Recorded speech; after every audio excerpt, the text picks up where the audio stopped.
Punching Up, a Nintendo podcast, is brought to you by you. If you want to learn how to support our show, go to patreon.com/laststandmedia.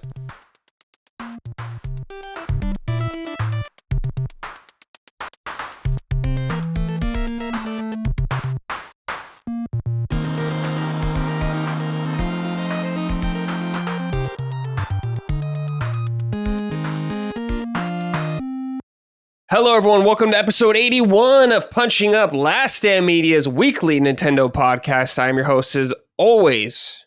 Joining me this week, of course, I got my two lovely co-hosts, but we have a guest who we will get to first. But first, I gotta say hi to my co-hosts, Gene Park. How are you, my friend? Good. It's been a crazy week of just life in general. Mm-hmm. I actually have to go into the office 5 days a week, which was the case for a while, but now they're really enforcing it. So I really got to go into the office every day now. So it's real now. Yeah, it's for real. They're cracking the whip there. So so I just got back from work. Okay. And, just settling in to talk about some Nintendo Direct stuff, which I actually didn't catch live.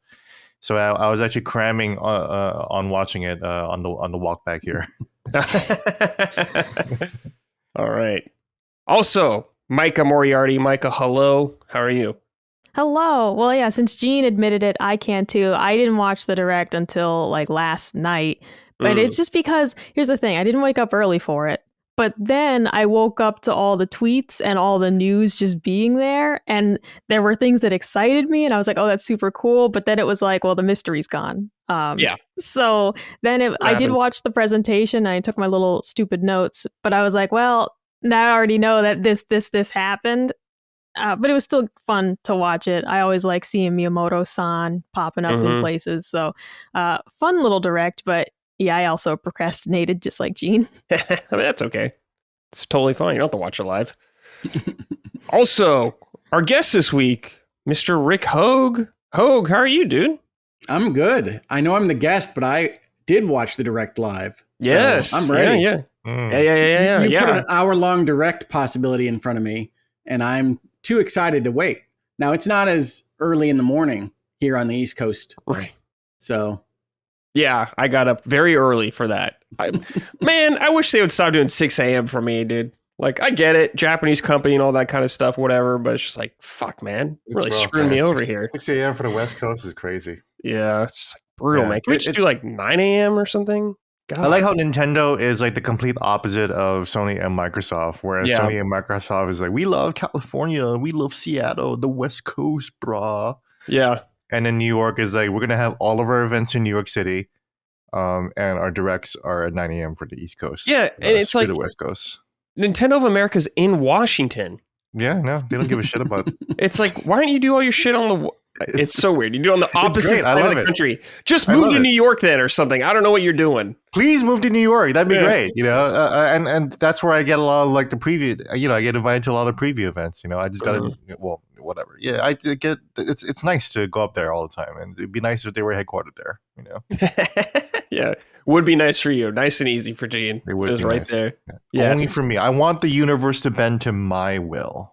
I mean, don't we all? I get it. Yeah, I get it. Everyone wants that.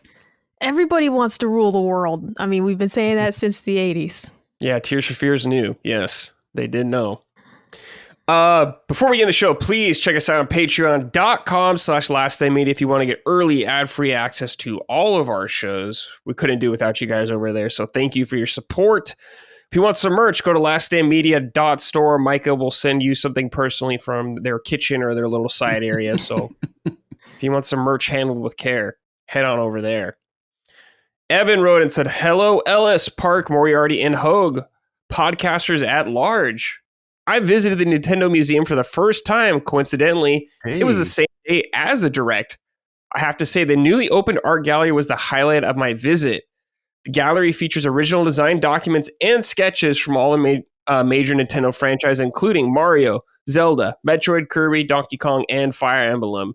These works are presented in chronological order, showcasing the development of each series from its inception to the most recent game. Here are a few of my favorite items on display. I love this. I love this little like trip report that we got. I know, that's why I saw that. I was like, I have to put this at the beginning of the show. Yeah. Shout out to you, Evan. Here are a few of my favorite items on display. The original overworld map design for Zelda, complete with sketches of NPCs and items, as well as areas that were whited out and redrawn. The very first sketch of Samus and her armor, along with producer notes regarding color changes and redesigns for the shoulder pads.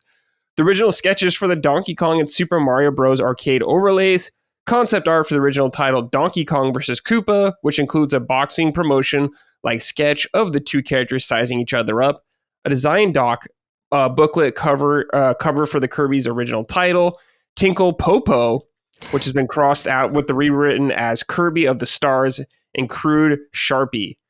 It's almost like you could see the ideas as they were being conceived.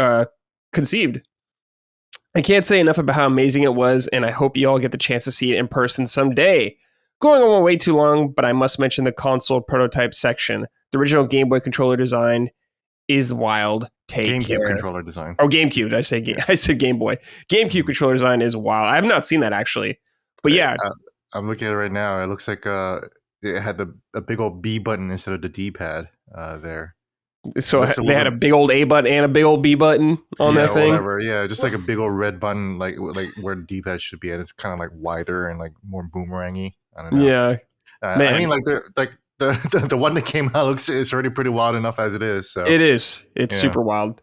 But yeah, this sounds awesome. The Nintendo Museum would be super rad to go to, particularly. I know, man. Imagine if we all took a field trip there. That'd be dope. Yeah, that would be dope.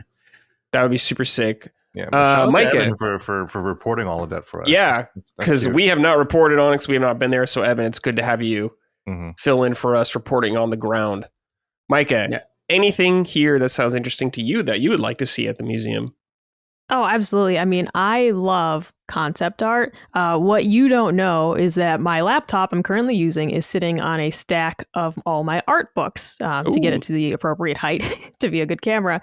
And it's just all my art books. I have Cuphead. I have the Rocksteady Batman book, Uncharted 4, Assassin's Creed, complete visual history, Art of the Last of Us. I can't read. Oh, this one's spun around. I don't know what that one is. I can't remember. I got one for The Witcher.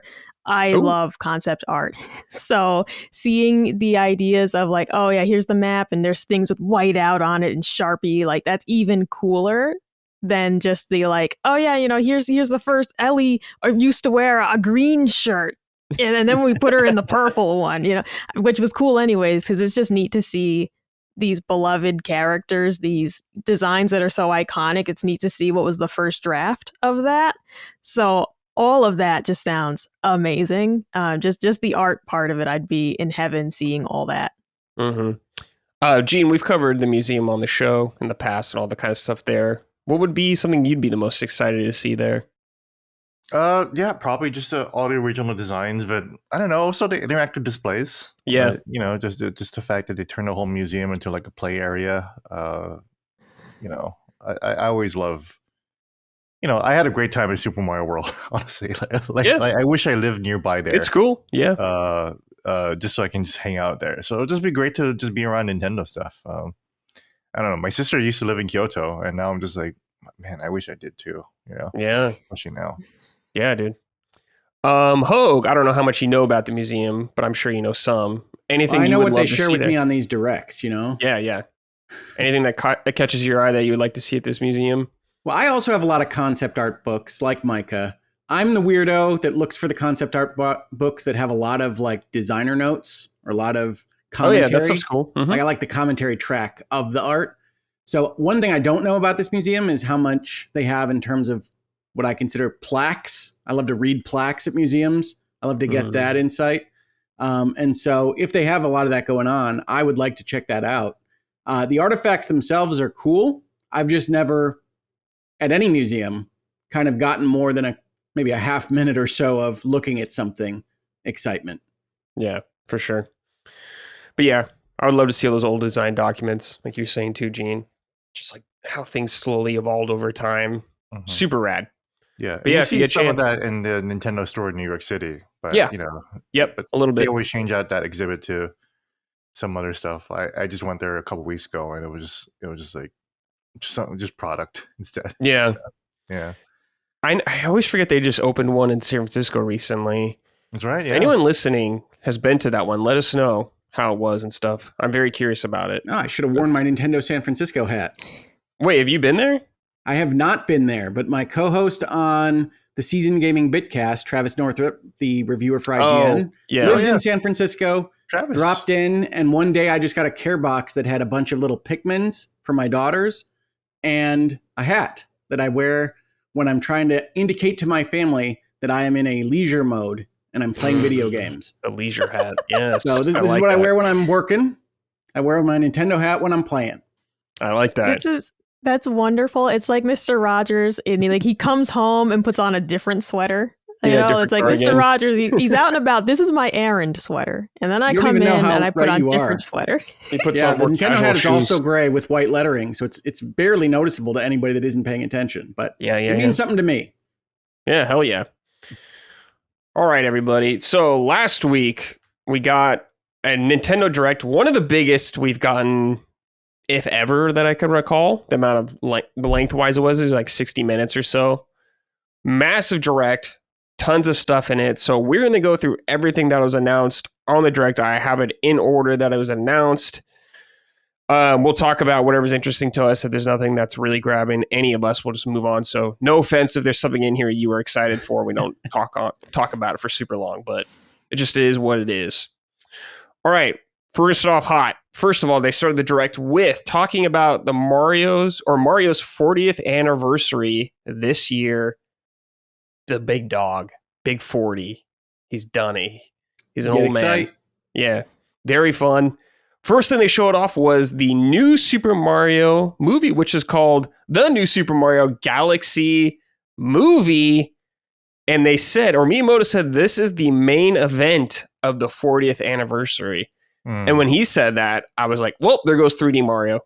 Yep. We're not getting that for a while. So that's that. I guess that's what that felt like to me, big time. Yeah. It did feel like they were prepping the groundwork for that, right? It's like, okay, we're announcing this. We're going to talk a lot about Mario. We just gave you Donkey Kong. Don't ask for a 3D Mario right now. Yeah, shut up. Don't ask, I guess, which is sad. But it is what it is. Gene, what did you think about what we saw briefly of the movie? They just showed a little bit of Mario kind of laying down and just a little teaser trailer. Yeah, before I start, I recognize that Super Mario Brothers is just a cartoon kids movie. And it's made by Illumination. Very, very, the same guys that make Minion. The first Super Mario Brothers movie, although Micah should watch it and she hasn't, to be fair, it's not a great movie. It's fun, it's funny, but like I actually watched it again recently, and like it's actually aged worse. Like it aged like better like after like half a year to a year, but like I guess it's been a little bit more than a year now, and I watch it, I'm like, this doesn't feel like, especially after playing Donkey Kong, and all Donkey Kong's cute little squeaks and ooh and oh, and hearing Seth Rogen fucking talk out of Donkey Kong's face. You're not wrong. Just crazy. It's just a crazy sounding and looking movie. So with the caveat that I understand that these movies are just kind of trash. Like it's way too early to go to Mario Galaxy, man. Like it just it feels like like we're not done with the Mushroom Kingdom. We barely saw the Mushroom Kingdom, bro. We saw a lot of Rainbow Road, and then we saw Donkey Kong's Kingdom or whatever. And it's like I feel like we just did like a quick like 5-minute tour around the Mushroom Kingdom, like itself, like the castle and everything like that. It was just way too fast. The Mushroom Kingdom is huge and diverse. You don't need to go to the galaxy and start exploring other planets and stuff like that. That's crazy. But that said, they did tease it in the first movie when Princess Peach was like, "Yeah, there's all these galaxies out there," and everyone's like soy facing like, "Oh, galaxy," and it's like, "Well, here it is now," and it's just like, I wish Nintendo would care more about we'll see what happens with Zelda, but I wish Nintendo cared a little bit more about the Mario movies besides just kind of just shelling out what I hate to say the word, but it is slop, They appear to be letting Illumination guide the decision-making process. Certainly. Pretty much, yeah. Mario Galaxy is the big one, so let's go to Mario Galaxy now. Can't do Mario Brothers 3, No, they did have This the is only the Lumas second movie. in the first movie, I guess. So they teased that as well. I Yeah. thought they would have done like the Dino Islands Mario from World, whatever yeah. form. At least Mario World, you know. Mm-hmm. But they're going to Galaxy. Maybe the next movie will be Odyssey or something. I don't know, dude. Who knows? Or whatever their next 3D Mario game is going to be. But Yeah, I'm surprised Yeah. that no Odyssey, like New Donk City sounds like a probably maybe that'll be more. later. But I I don't mean, know. you have to because I mean the stupid thing is that they fucking established New York City and Brooklyn as like canon in the first movie, you know. So it's just like the Super Mario Brothers Super Show from the 1980s, you know, where New York is just canon, and it's like, okay, well, how would you explain New Donk City? Is it an alternate universe? Is it another galaxy? You know, maybe Just that's how another they, fucking city. maybe that's how they bridge it. You know, I was going to don't say, know. I do think Galaxy offers them the equivalent of the multiverse opportunity, right? You can arrive on Super Mario World. You can arrive on a galaxy that has New Donk City in it. So I think it has that kind of open design space for a movie. I'm not as down on the first movie as you are, Gene. I view it as aggressively okay. It's okay. I don't hate it. It's okay. I agree. I wish it had less needle dropping in that movie. Yes. And I don't like the celebrity voices. I don't like Jack Black as Bowser. I know that is an affront to everything that my kids hold dear, but that's just not a performance that I enjoy. That said, I do find it to be visually pleasing to look at, and I think they really did a good job of animating Mario's jumps and movement in a way that was enjoyable. And so you're right. I think it's like really nice to look at. I think that's that. I think all of that holds up. You're right. I feel like we share the same view of the movie, pretty much. You know. Yeah, I wish it were a little bit better. That's what I remember thinking when I went to credits the first time. But my kids loved it, and I will tell you, as a reaction to the Mario Galaxy movie, that my daughter looks over to me and says, "I think that means Rosalina's going to be in it." So she's pumped about that. I said, "Well, I think she would have to be." So now, Nintendo, you're on the hook. If you don't put Rosalina in this Galaxy movie, I'm in trouble at home. So she better be in there. Yeah, I'm pretty sure she'll be in here. There, that'd be super weird if she wasn't. I don't know what you'd be doing if she wasn't in that movie. Micah, you have not seen the first movie. No. Will you watch the first movie to watch this one? I mean, if you make it like a requirement, Bradley, I'm going to make a requirement. Fuck. I'm telling you right now. There you go. All right, I'll watch it, but I'm going to be playing like, Stardew Valley or something on the side. Well, you're going to have to watch both, Micah. You're going to have to watch both movies. I'll watch. We'll get to this later. In theory, I like Mario Galaxy for the story. And I think it is weird to jump ahead like this, but as Rick said, I feel like Rosalina is such a pretty, and I mean like a pretty character design. Just overall, it's one of Nintendo's more strikingly designed characters. I feel like Illumination was just like itching to get to that. To be look at this character model. It's brilliant. And the little stars, the chubby little star guys. Okay. Mario Galaxy is just like charm out the ass. So I am not surprised if Illumination was like really like, we can get to this. And to your guys' point, it can make sense in the timeline because it can be like, oh, and at the end of the movie, maybe they stumble across this and it's the New Donk City planet or some shit. Like this can open up other avenues. It's out of order of the games, but it could make sense. But I feel like so much of it too is just like the design of Mario Galaxy is just like something I feel like any animation studio would be like, we want to do this. Oh just yeah, look at it. The gravity and stuff. Yeah, the planets. Oh yeah, that'll be fun though, for sure. Yeah, the action sequences, that'll be fun. Yeah, because in the first movie, I think the pipe like transported to a different world, which is the Mushroom Kingdom. I don't think it's in like the normal world of Mario and Brooklyn and stuff. So. Yeah, maybe we'll get more crazy places, but I'd love to see Little Dino Island. I'm sure we're going to get Yoshi in this movie, so that'll be really cool to see how they handle Yoshi. Yeah, I think there was a Yoshi Galaxy tease. 2 then? I'm sorry. Yes. Yeah. The movie is out April 3rd next year, so coming up, dude. You got time, Micah, to prepare. I have time. I also have time to potentially perish and not have to see it. That's true. You do have time to die, so make sure to see it before you die. Yeah. All right. The other thing they showed about the direct, or for a lot of the Mario's anniversary stuff, is Super Mario Galaxy 1+2 Collection. I'm going to read what Nintendo wrote from like a press release.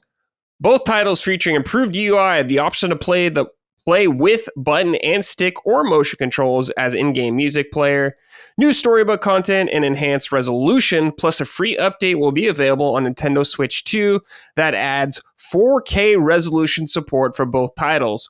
While Super Mario Galaxy and Super Mario Galaxy 2 will be available combined as Super Mario Galaxy plus Super Mario Galaxy 2 in physical version, each title will be available digitally on Nintendo eShop.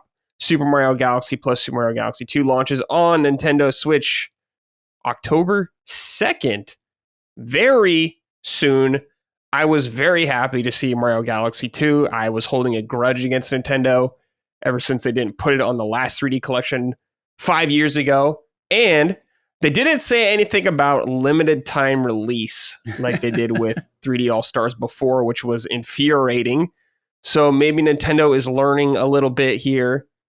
Mike, what'd you think about this? You're not a platformer fan per se.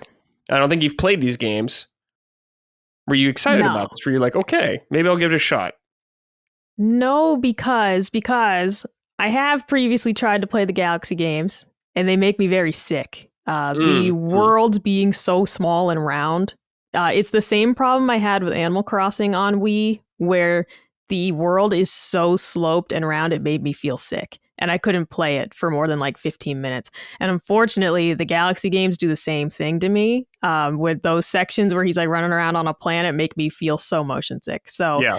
I have observed other people playing them, and I've seen the cute little story, but it's not something I can actually play because they just make me feel terrible. Sure, so that's fair. I'm happy they're doing this. I'm also really happy that they're separated them on the digital storefront so that you don't have to buy both if you don't want to. But no, unfortunately, I'm not going to be playing these. Okay. So just to be clear, the bundle, if you buy both of them together, is $70, but you can buy them individually for $40. Gene, what'd you think about this announcement, dude? Like you, I'm pretty excited. Yeah. I don't understand like largely any of the complaints about this direct. I think but I also don't understand. Look, man, yeah, I just looked it up right here. Goodfellas, one of the best movies of all time, right? Directed by Martin Scorsese, starring Robert De Niro. You can buy the 4K version of it for $30 on Amazon, $28. It's not diminished in price or anything. That's what art is. When you release a new version of the thing, you just price it around the same price. There's no discount. It feels like Xbox players, especially PlayStation players, are just so used to their publishers chopping and devaluing their games so often that whenever they see Nintendo not doing that, they feel it's weird. But Nintendo is really the one that's pretty much in line with the rest of the entertainment industry when in terms of pricing this stuff. And it's 4K right now. Yeah. So it's not like and it's $40, which is cheaper than it was on the Wii. Right? Dude, that's cheaper than I thought it would be, Gene. Yeah. I was just listening to Sunshine actually too, and you had mentioned that, where it's like we're so used to, Nintendo just charging probably even more sometimes, right? Yeah. That $40 individually is not bad, and $70 for the twin pack. I'm getting that for sure.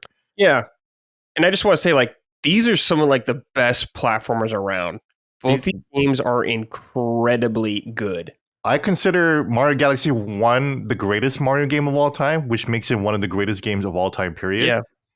And I will not argue with anyone who says Mario Galaxy 2 is even better, because in many ways it is better. I just like Mario Galaxy 1's like story and vibe. Yeah, they're different. Yeah. A little bit more. Yeah, they're quite different. But Mario Galaxy 2 is kind of like a retelling of Mario Galaxy 1. Mm-hmm. It does have better levels for the most part.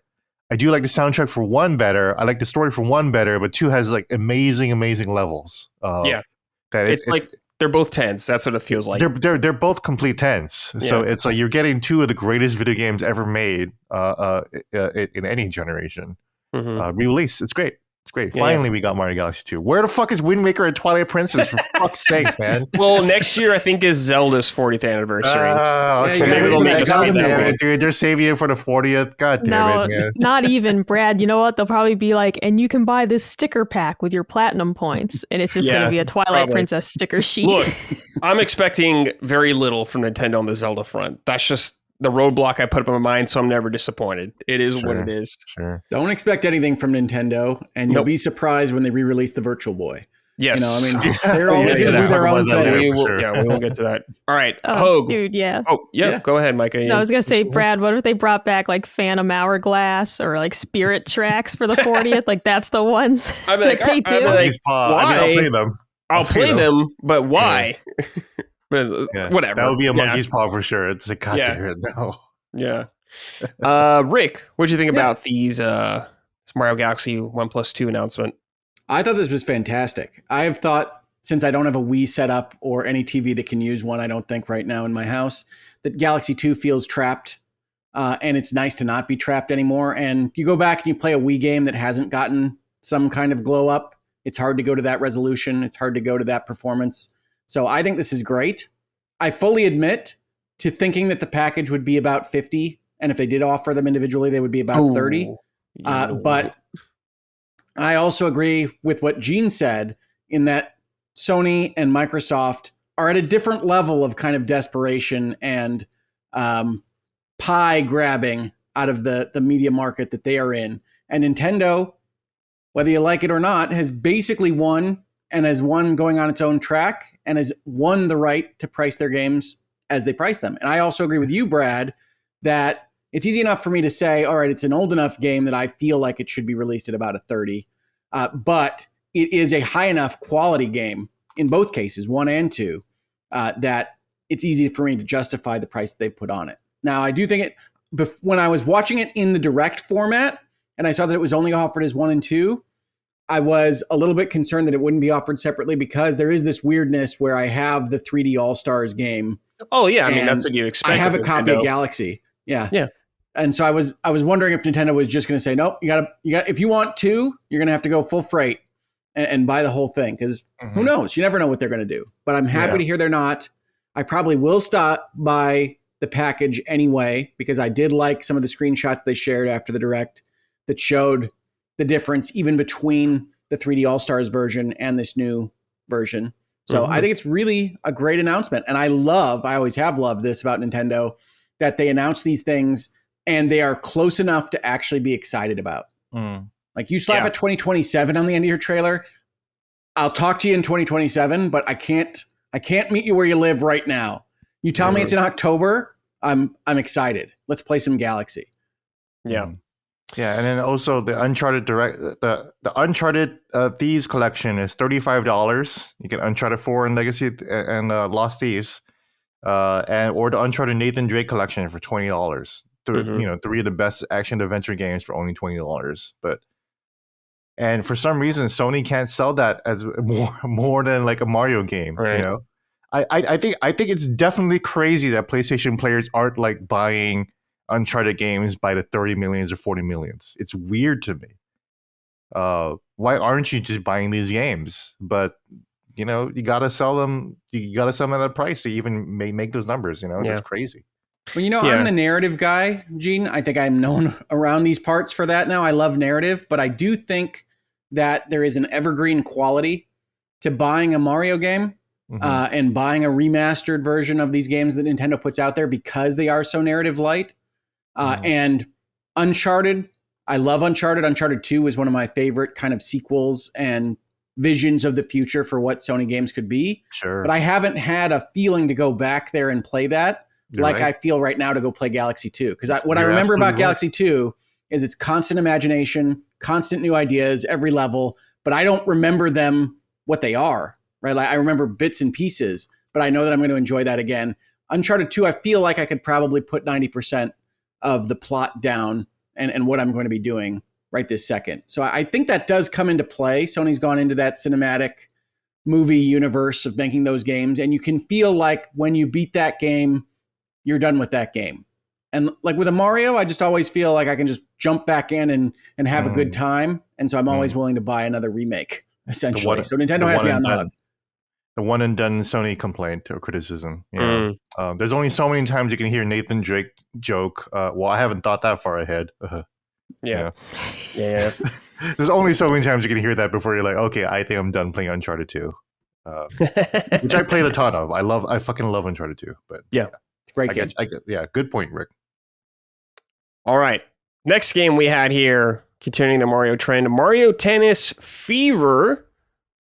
Swing into action with 30 different Fever rackets, each with their own special abilities and 38 playable characters, the most in series history. Pair topspin, slices, lobs, and other familiar shots with new slide moves and defensive-focused footwork. There are multiple modes to enjoy, including Tournament, Trial Towers, Mix-It-Up mode with Wonder Effects, and the Adventure mode where Mario and his friends are transformed into babies and must defeat monsters to return to normal, plus experience Joy-Con 2 motion controls with Swing mode. Launches February 12th, 2026. Micah, how excited are you for Mario Tennis Fever? I mean, not very. I think it looks great. I don't have anyone to play this with. Right. And it's not going to be as much fun, like, playing this by myself than, like, actually doing, like, versus against somebody, right? Like, yeah. Like, I think it looks fun. I think it looks charming. I hate Mario babies, though. Full stop. Hate this whole Is time. it the Mario Kart trauma? Oh, dude, yeah, like Mario and Luigi babies. I don't like it. I've never liked it. I've always thought it was weird. As soon as I saw that, I was like, oh, don't want to play that mode. I like seeing these added things, though. They added, moves and everything. I might get it. But I don't know. Am I gonna have fun just playing this by myself? I don't know. Yeah, that's fair. Gene, what'd you think? Considering how Nintendo sports games have been lately, this is a definite wait and see. Yes, that's a very smart thing. Yeah, because Nintendo sports games have always been traditionally good, but then nowadays they release and they are very, very bare bones, and that includes like the recent Wii Sports version that came out, where it's like they just don't have a lot of sports, and they just add that stuff in later. And we can talk a little bit later about DLC being added later.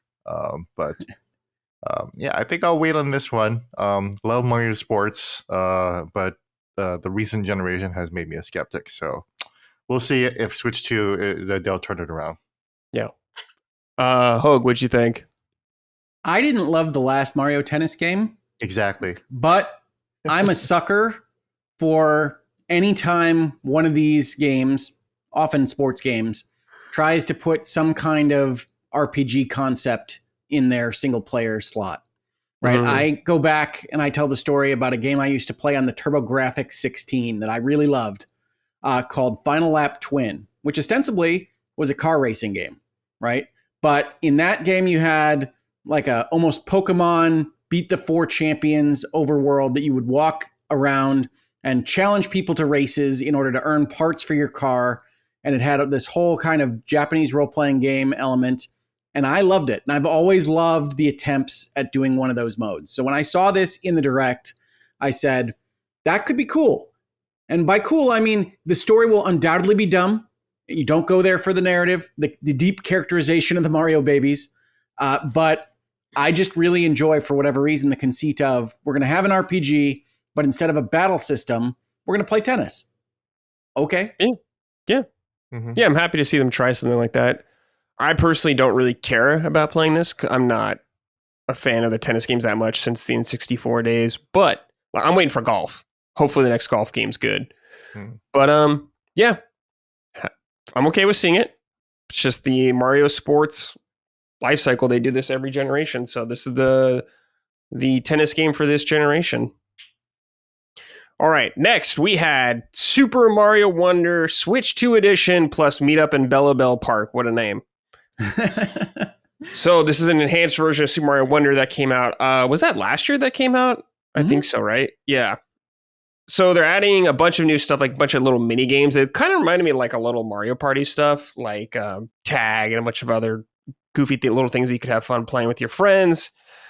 There will also be other new content as well. They said they'll be shown in the future. I'm hoping this is more like single player focused content, maybe a new world and some new levels. spring 2026. And also for Micah, there is a talking flower toy releasing in you. spring 2026. I don't want this thing, dude. I want a fucking flower. You're buying it, Brad. You're absolutely buying it. No. You think because I bought an amiibo, I'll buy this? And then because you bought Alarmo. The Alarmo, I'll buy this. The Alarmo wakes me up with cool Animal Crossing music, all right? I don't need this fucking flower just talking to me randomly, all right? I feel like you do. Button. Not even close. Yeah. Can I ask a question about the flower? And I might be completely off base here. So I played Wonder, and I remember the flower talking, and one of the reasons it was so funny was the deep disconnect between the flower's voice and how the flower looks. Have they changed the flower voice? No, I don't think so. Okay. Same kind of voice. It seemed different to me, but I can be completely wrong.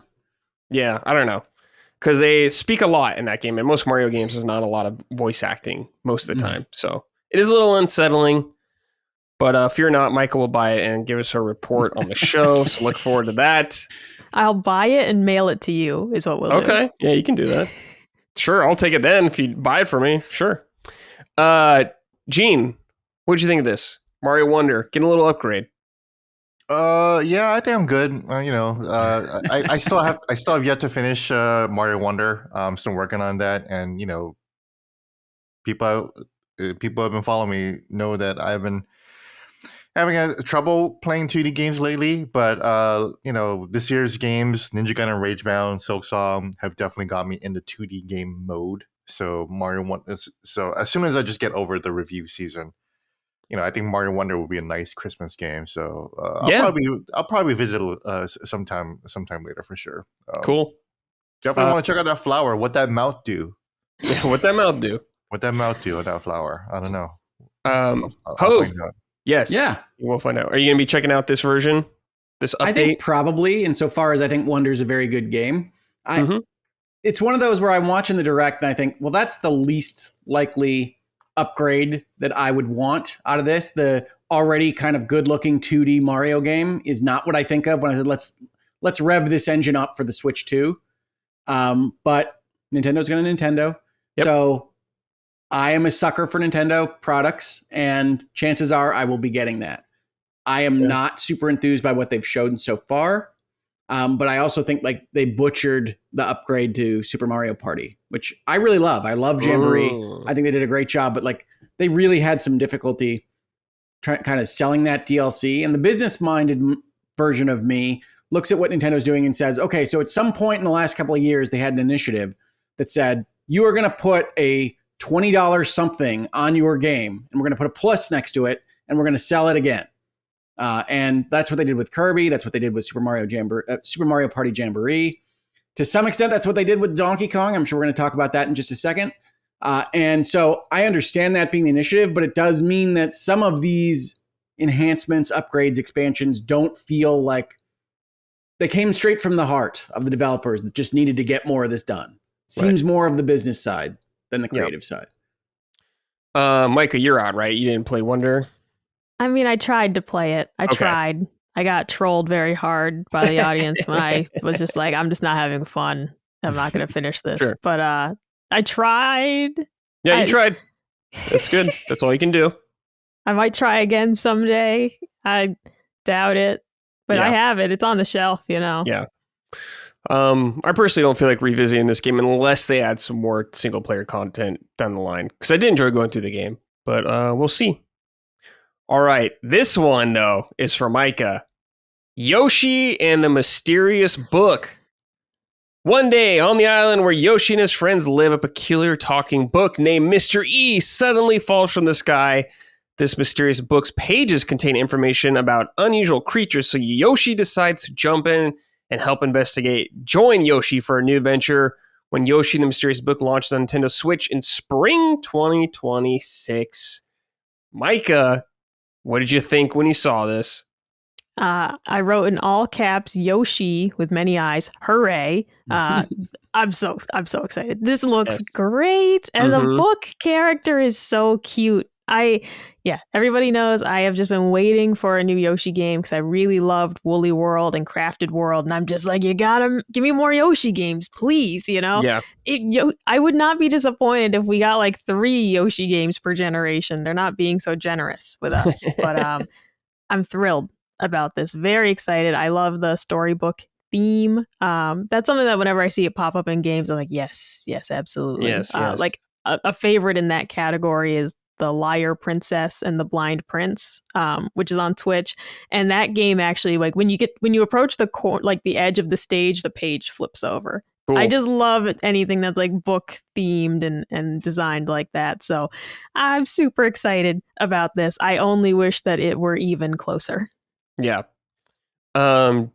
Gene, this looks a lot like an update of Yoshi's Island, the visual style and everything like that. Yeah, pretty much. Yeah, it's I can understand why people feel underwhelmed by the Switch 2 lineup when they see another 2D platformer Yoshi, but you really got to think about what we have right here. Mm-hmm. Nintendo isn't abandoning old formulas. If no, we got new stuff, people would be like, well, where's our 2D platformers? Well, here it is. It is. This is not something that I'm super excited about, but I will be there, and I'm glad that Nintendo is still continuing the 2D platformer lineage. Especially since I feel like, and we can talk about this later, but I feel like a lot of the populace needs that training for Silksong. I feel like a lot of people are really struggling to Silksong because they haven't been properly trained in the platforming minds recently. I feel seen. Mm-hmm. Yes. Hoeg, what'd you think about this? Yoshi. I have a complicated relationship with the Yoshi series. Uh-oh. Insofar as Gene suggested, the Silksongs of the world I don't have fun with. I have too many runbacks, too many deaths. I'm just not enjoying myself. The Yoshi series, I think they've done a really good job of having exciting visual styles. I think this game looks fantastic. But this is hard to tell just from a trailer, at least the last couple of bites at the Yoshi apple have been at least 1 or 2 notches too simple, too easy for me. Mm-hmm. And they're really designed to be that gateway game series to get you kind of into the Mario side of things. Not fully to Silksong level, I don't think. But so I'm hesitant to be too excited about this, even though I think it looks neat, because I just haven't gotten that same kind of gratification of playing a Yoshi game as I do with the other 2D platformers. Sure. To me, this just looks delightful, man. I feel like I'm just going to be in a good mood whenever I'm playing this game, so I'll be there. Even if it's a super easy game, dude. Just fucking jolly-ass Yoshi game, I'm in. So I'll be there with you, Micah, Gene, day 1, playing Yoshi. Next, we had Stormlancers, which is something we'll probably just touch on briefly. Step into the cryptic and master swift swordplay, nimble evasions, and fluid acrobatics in this 2D side-scrolling roguelite adventure, exploring a living alien planet, travel to its fractured core, fix all the reality before it collapses. Adventure alone or with a friend in 2-player co-op mode. Fight through merciless enemies and terrifying bosses across 5 ever-shifting biomes in a vibrant world inspired by 80s sci-fi anime. Stormlancers launches exclusively on Nintendo Switch later today, so this is from the direct. So it's out now. Looks fine. Whatever. I probably won't play it though whatsoever. Mike, I know you're not going to play it, so I'll just move on. Gene, what about you? Looks cool, but yeah, I'm good. Okay. Hoeg.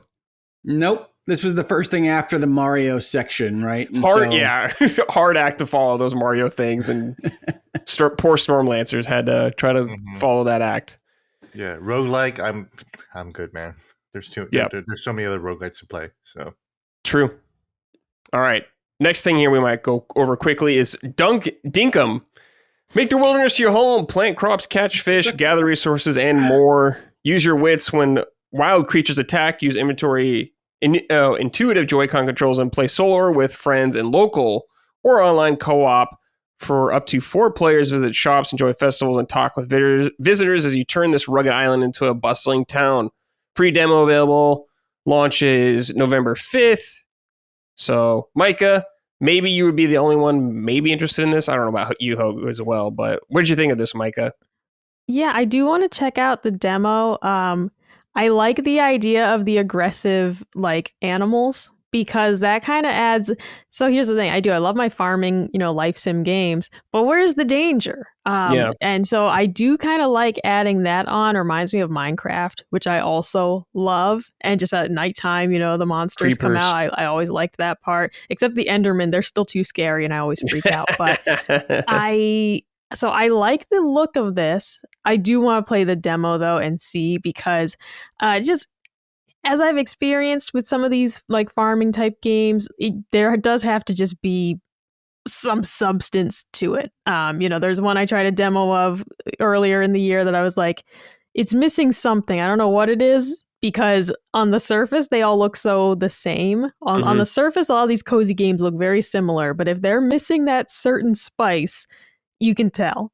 Yeah. And so I'll try the demo out for sure though and see, because I'd be of two minds of it. I could see myself really liking this, or I could say, yeah, it's missing something. But we'll find out, and I'll report back. It needs a Eric for you, but you can actually date in the game. So dude, hopefully it has I do love Grand Bazaar. Is that what you're talking about? Yeah. Oh, Grand Bazaar is amazing. Yeah. Grand Bazaar is incredible. There was a different like farming game I tried a demo of earlier in the year that I'm just like blanking on the name. And I Harvestella? don't, I mean, Was they're, it that? no, I have that and haven't gotten to it yet, actually. I might play that soon.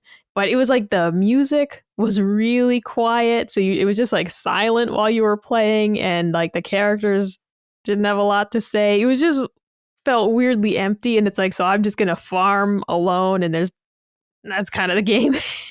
So they definitely have to get it right in terms of the interactions with the other villagers and stuff like that. That's it matters. Because as I'm playing Grand Bazaar, yeah, like you mentioned with Eric, and he's like throwing it in my face again that he has a wife, right? Like I'm getting so irritated. But yeah, so I'm gonna try the demo and see if this has enough to hook me into another farming life sim game. Mm-hmm. It's funny, Micah. My daughters love Eric's daughter so much, June, that every time she's on screen, I'll just hear from behind me them yelling June. So you can think about that when you see him next. I considered marrying June just to be closer to Eric, but then I was like, what are we doing? Then I'm going to marry someone I don't actually love. That's sad, just dude. to be close to the father-in-law. Because then I was trying to game it out. Like, I don't know, maybe after a couple Thanksgivings, he'll notice me. I don't know. But it seems too far-fetched. I can't live like that. Yeah. Yeah. All right. Next, we had Papucom. This kind of looked like a 4-player, multiplayer, platforming, bust-a-move kind of thing, shooting colors together and all that kind of stuff, popping bubbles. I'm not going to really read the whole thing here, but does this look interesting to anybody? I thought maybe if you have some friends, it could be fun for a little bit, but I doubt I'll play it. Yeah, this is the weird adventure Puyo Puyo, right? Yes.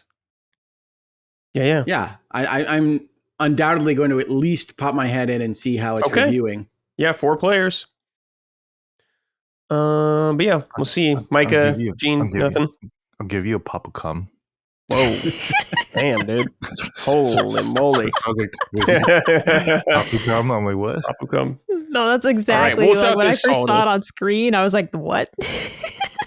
Mm-hmm. Yep. Well, it's out this holiday, so if you're curious, not too long. Next, Tomodachi Life, Living the Dream. Living the dream on a small island floating in the sea, me characters live their own carefree lives. You're in charge of this island, so create anyone you'd like to live here as a me characters, like one based on friends, family, and even yourself.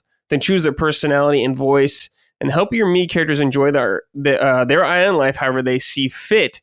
You can see what's on their minds, help them solve problems, watch them interact, cultivate their friendship, and more, coming spring 2026.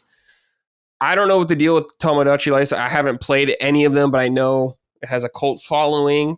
So I am very curious about this game to see what all the hubbub's about when it finally comes out.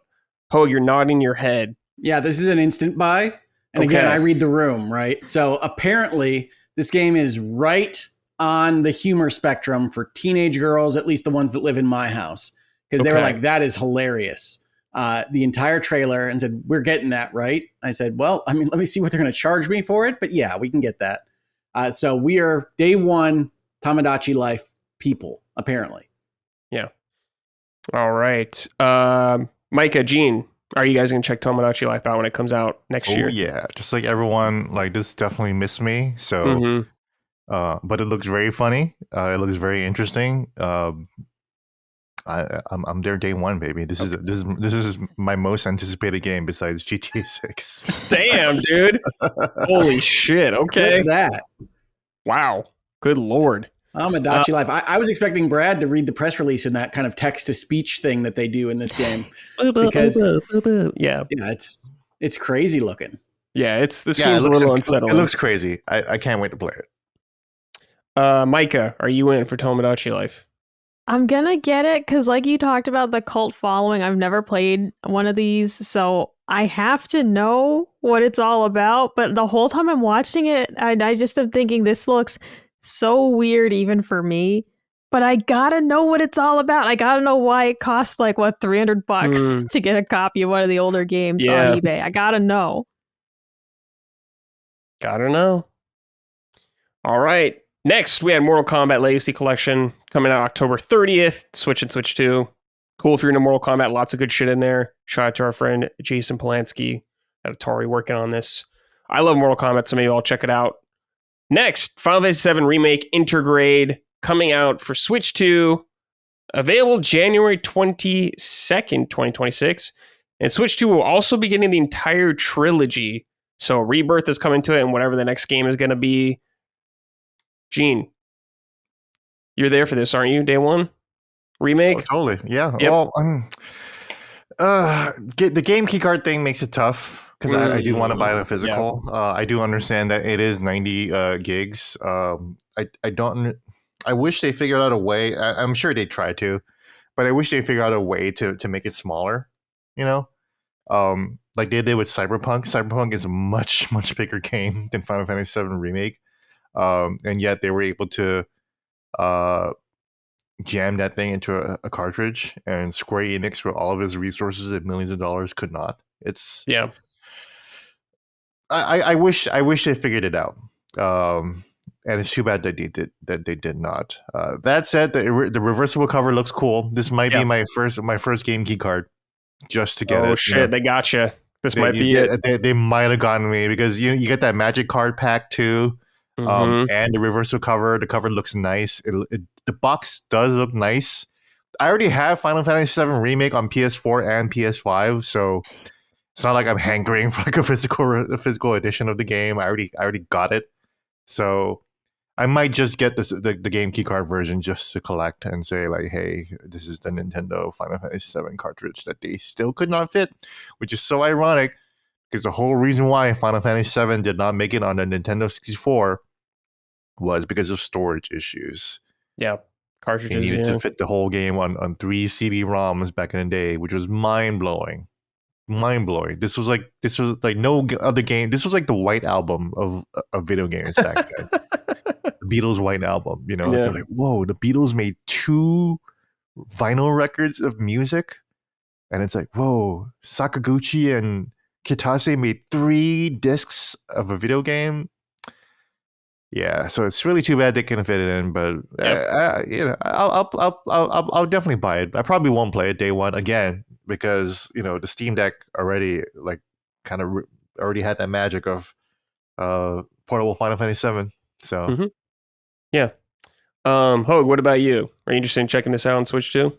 I love Final Fantasy. I really like Remake. I don't love the rest of the project, so like Gene, I think I already own 3 copies of Final Fantasy VII Remake, so maybe.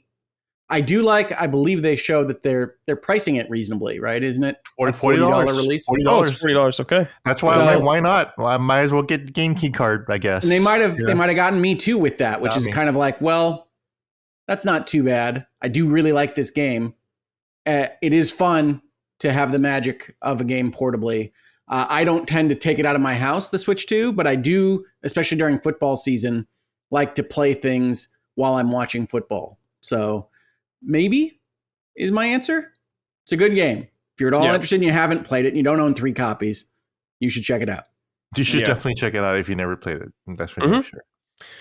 Mike, I know you won't play this. No. So let's move on quickly. I won't play this on Nintendo Switch. I'm not playing that on fucking Switch too. Are you kidding me, dude? Fake Hell fan. No. Hell no. I already own it.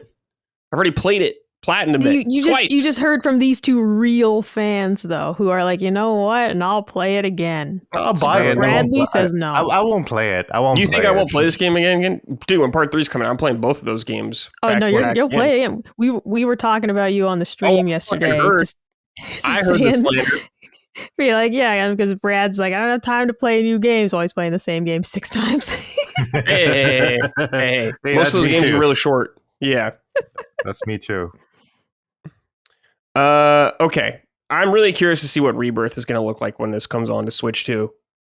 Because especially in size. Yeah, right? and because Remake was a PS4 game, but Rebirth is a PS5 game, so I am curious to see how that looks. I'm trying to remember what number Rebirth has on my PlayStation hard drive. Is it like 130? Probably. It's probably something like that. Probably something massive. Okay. Rebirth on Steam is 173 gigs.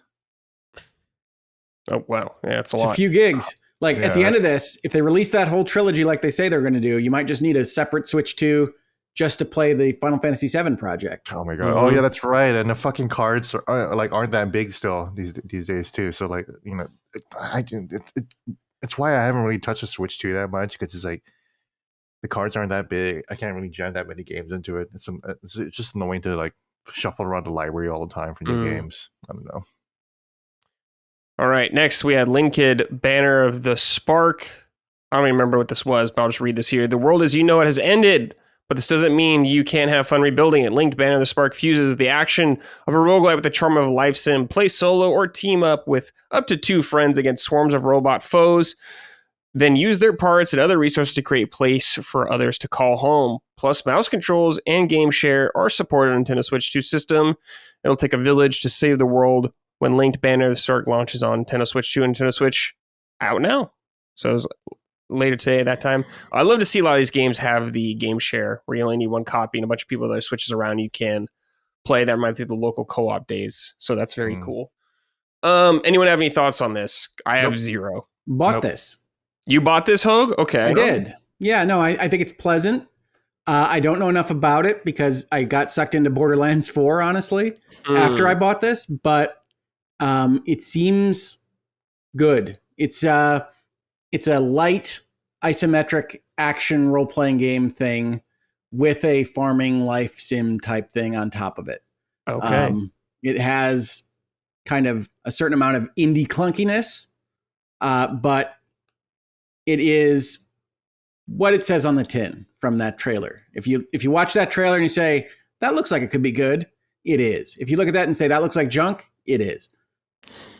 Yeah. Micah, any thoughts on this?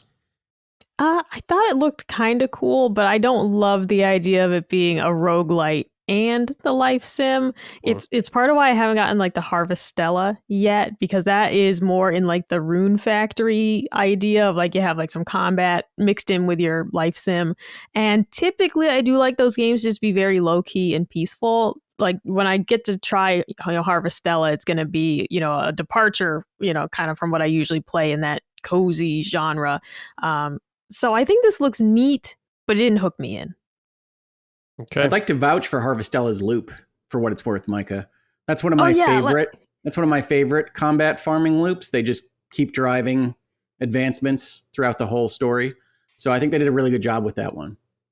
I'm excited to finally try it. I had it in my Amazon saved for later for a very long time, and then like the price dropped, and I was like, you just got to get this. Just finally pick it up, and I'm maybe going to get to it on our holiday break this year.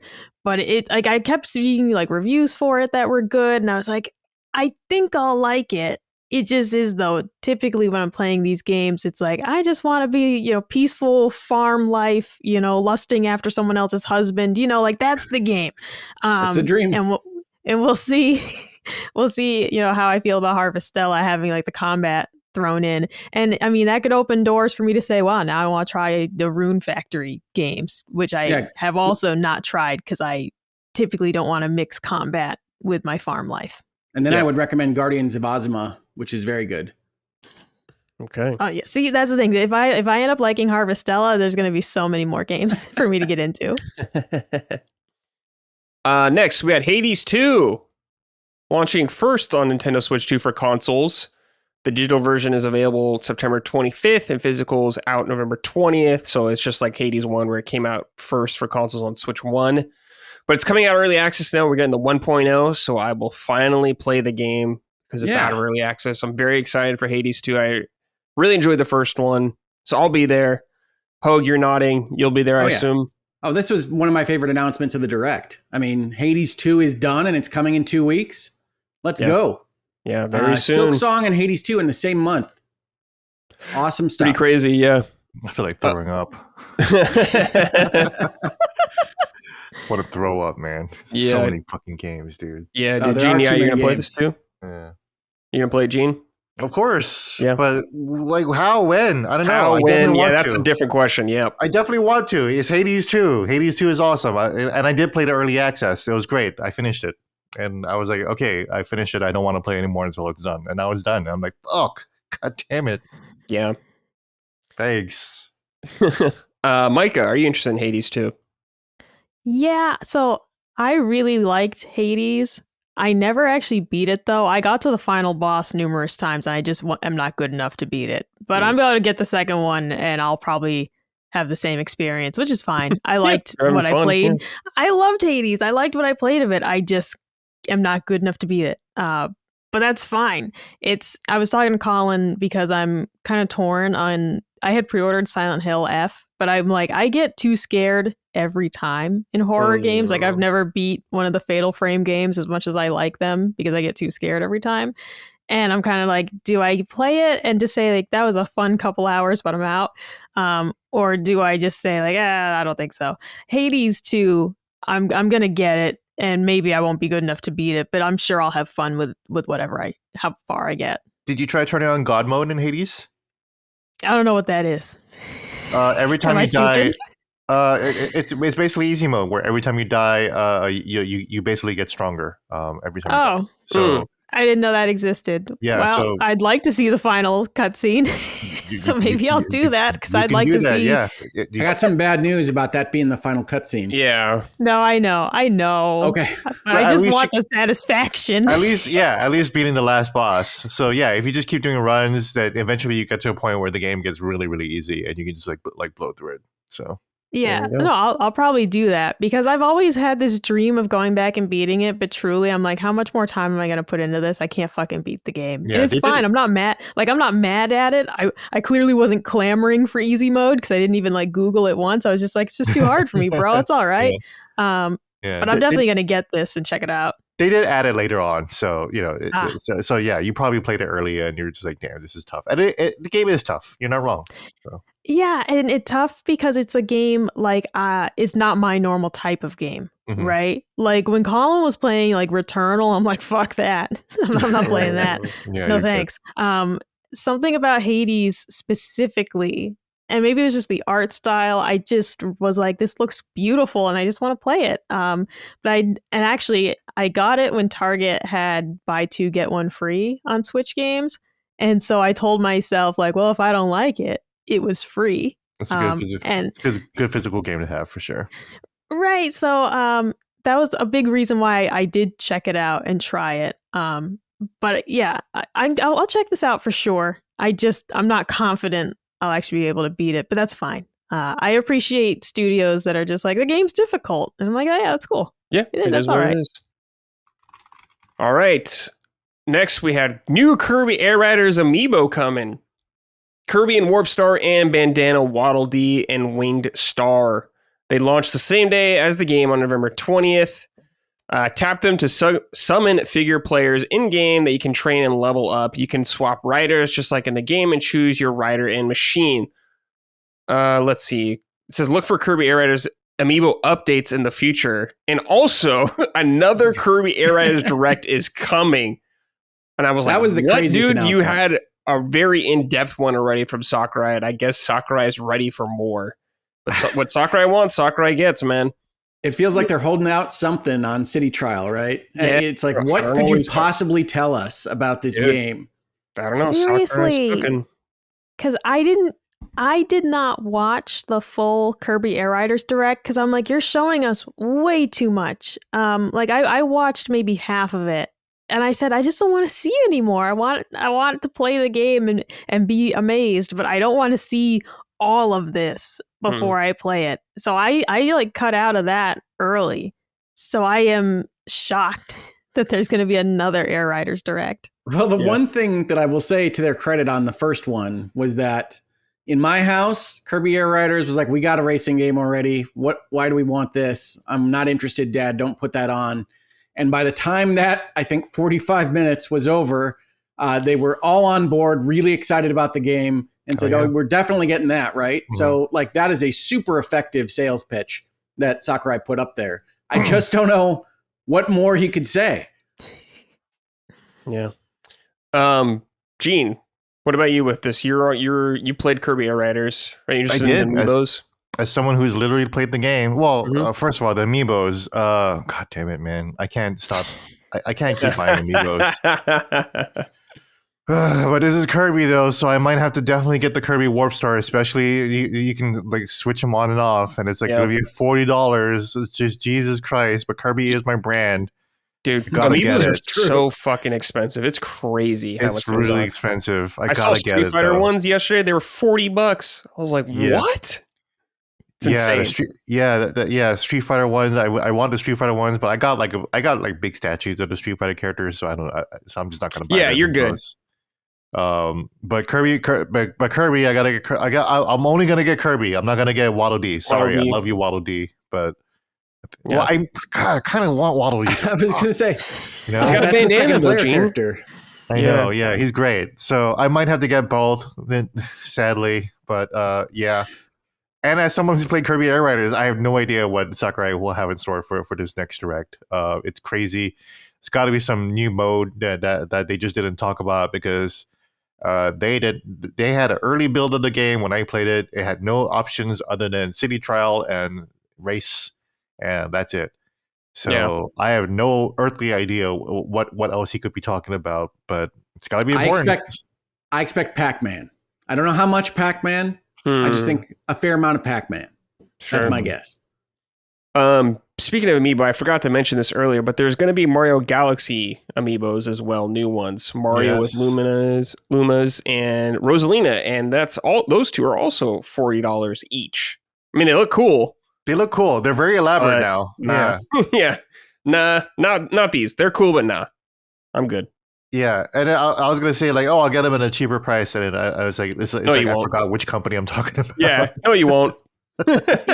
No, unless Target has a sale, as they sometimes do on Nintendo stuff, but you're definitely you're gonna be waiting a long time. Yeah, but they look cool though. Yeah, they look cool. Mario looks great. Cool. And Rosalina sitting in her chair. God damn it! But is that $40 worth? I'll prioritize Kirby. Kirby is the priority. Okay, prioritize Kirby. Yeah, okay. You gotta have priorities.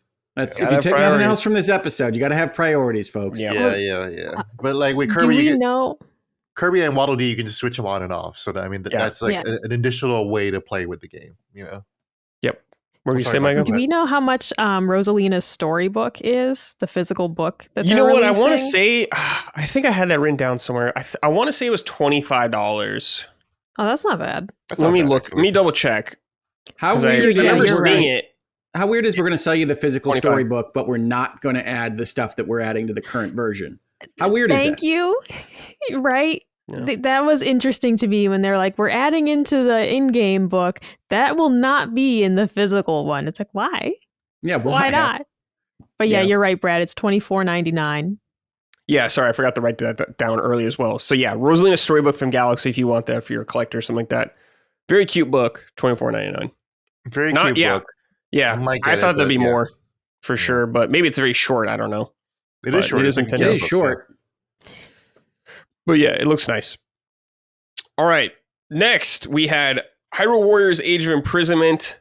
Battle hordes of enemies alongside your allies and pair up with them to unleash mighty sync strikes. Strategically deploy Zonai devices with water, wind, or other effects to change the flow of combat. Fight alongside a friend in split-screen co-op, or use Game Share to play together on two separate systems if one player has the game. Uncover the canonical events only glimpsed in the Legend of Zelda Tears of the Kingdom game when Hyrule Warriors Age of Imprisonment launches on Nintendo Switch November 6th.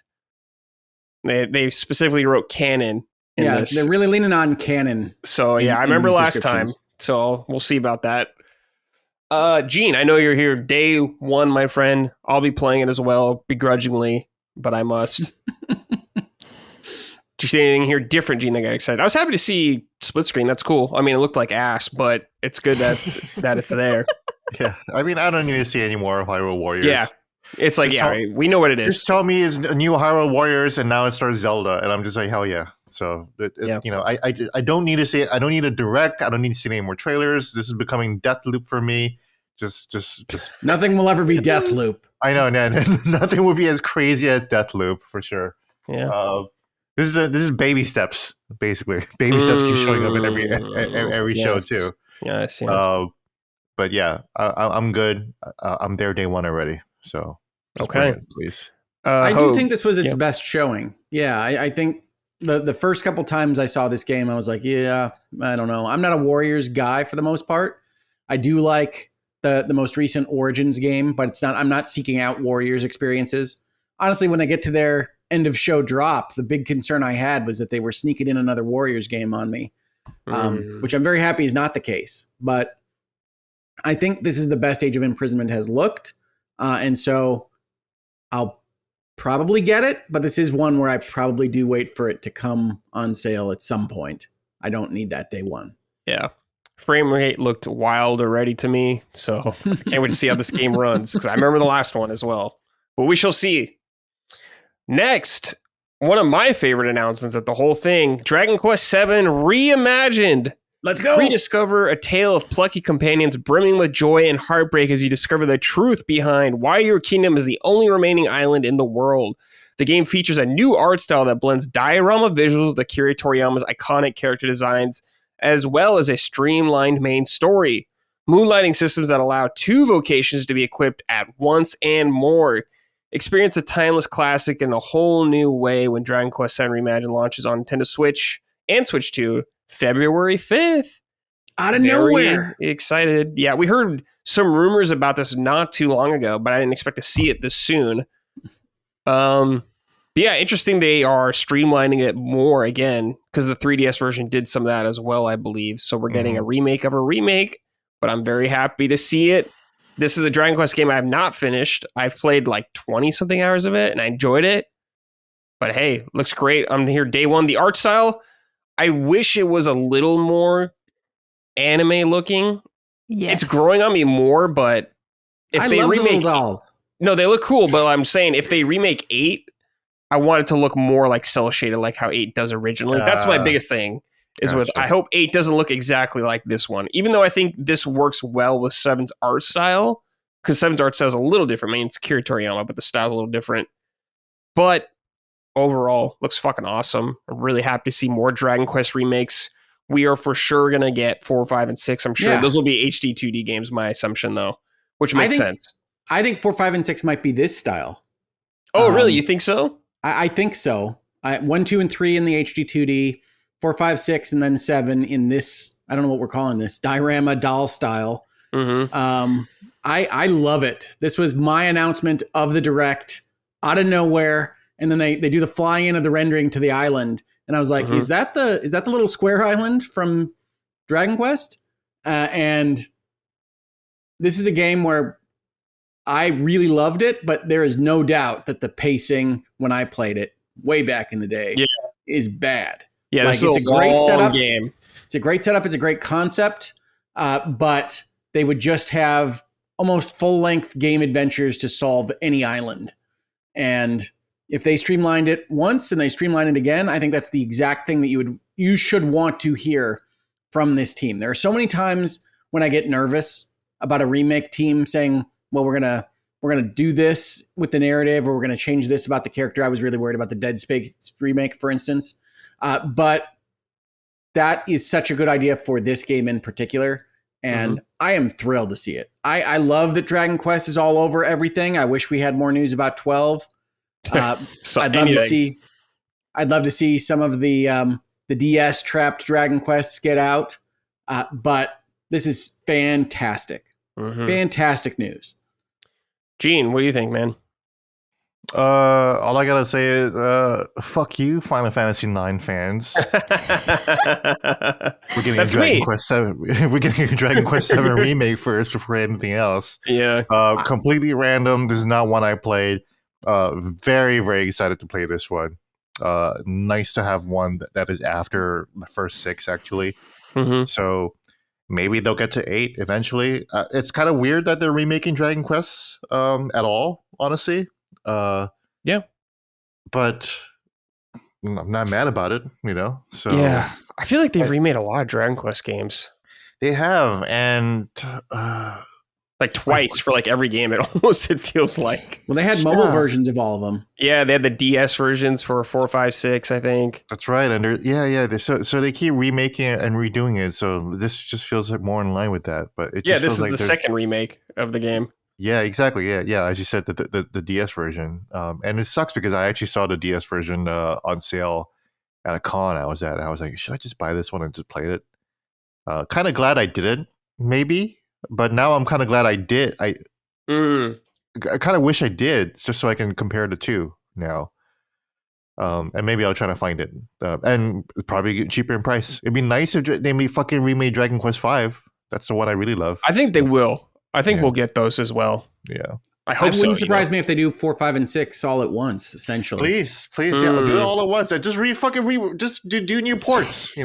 Sell them for $70 each. I don't care. Yeah, if they were just updated port, like visual ports or something, I'd be up-resed. I'd be down. That's sure. it. Yeah, just make it ports, man. But whatever. Yeah, I mean, I would love to even do that for Dragon Quest 8, for fuck's sakes. Exactly. Yeah, 8. Yeah, 8 will look just fine as is. Honestly, just up-res that and everything. Yeah. But yeah, excited for 7. This is great. Yeah. Mike, are you excited too? Yeah. The art style did weird me out at first. It's growing on me because I'm just like, well, it's what they wanted to do. I don't want to poop on anybody's artistic vision. I think it looks a little weird, but I'm going to play it. I'm not going to let it stop me. I did see, though, a meme of it, and it was like, we're announcing Dragon Quest 7 Reimagined, and the guy's like, I thought you were working on Dragon Quest 12, and like they take him away. Yeah. But yeah, I'm excited about this. Never played 7, so let's go. I am torn, though, on pre-ordering it because it's a key card for Switch 2. Yeah, here we go again. Or I can just get the Switch 1 copy. Switch 1 copy. I think it'll look fine. I'm probably just going to get the Switch 1 copy. Gene sold me on it. That's what I'm going to do. There it is, everybody. Yeah, I'm going to go pre-order that shit right now for the Switch 1, baby. That's the thing. I have it in my Amazon cart saved for later because I was like, oh, man. I mean, like, at what point is it going to start to be a bit detrimental? But I'm like, whatever. It's Dragon Quest 7. I mean, I'm back in the Switch version B. I'm going to do it, Gene. You sold me.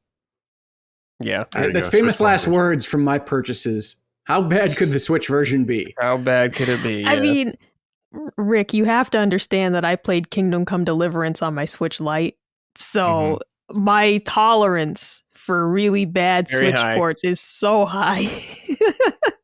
Yeah. That this can't be that bad. One cool thing I think about the game is they were talking about the dioramas, that the characters are like dolls actually they made and like scanned them. I think that's really cool and charming. I wonder if they'll do that in more games. I could see that working for like Bravely Default games or whatever in the future if they ever do more. I'm not sure that it wasn't a test run for Final Fantasy IX, Gene. I mean, that's a similar. Oh yeah, something went wrong with Final Fantasy IX for sure. For sure, something went wrong with that game. I don't know. Because the dioramas they tried, and it wasn't even square at the time, but Mistwalker tried it with Neo Fantasian, right? Or Fantasian originally. Just the backgrounds, not the characters. They sure did. Yeah. And I think it's a really cool effect in Fantasian.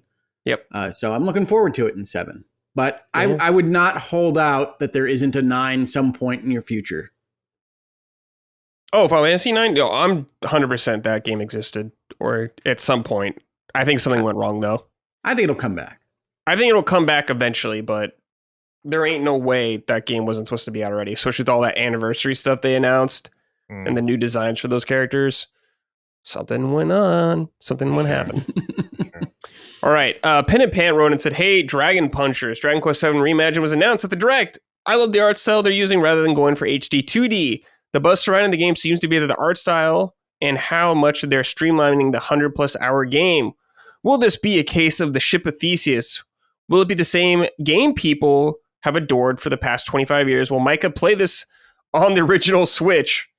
Will, I don't know how you say his name, Kiefer or Kiefer, have a bigger role to play? Find out now. I'm punching up.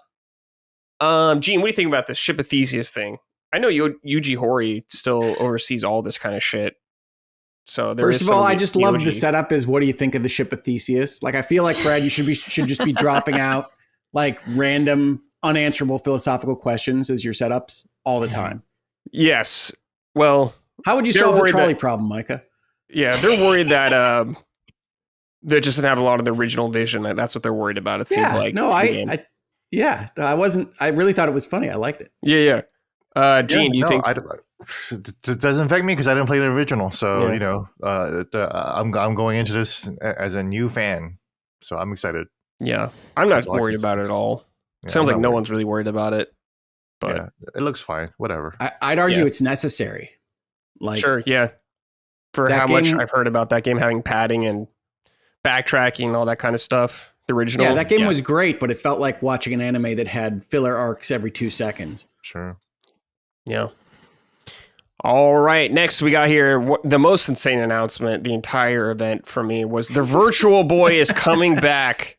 I knew that was coming. Nintendo Classics select games from Nintendo's stereoscopic 3D system Virtual Boy are coming to Nintendo Classics exclusively for Nintendo Switch Online Plus expansion pack members. To play, you'll need Joy-Con or Joy-Con 2 controllers and the dedicated accessory based on the original Virtual Boy hardware stereoscopic 3D included. Dive into titles like Mario Tennis, Galactic Pinball, Tellero Boxer, and more as they release over time. Virtual Boy Nintendo Classics comes to Nintendo Switch Online, yes, February 17th. So you need the accessory to play it. And there's going to be a cardboard version as well. Labo is coming back to life. Yes, Revenge of Labo. And the Virtual Boy accessory is $100.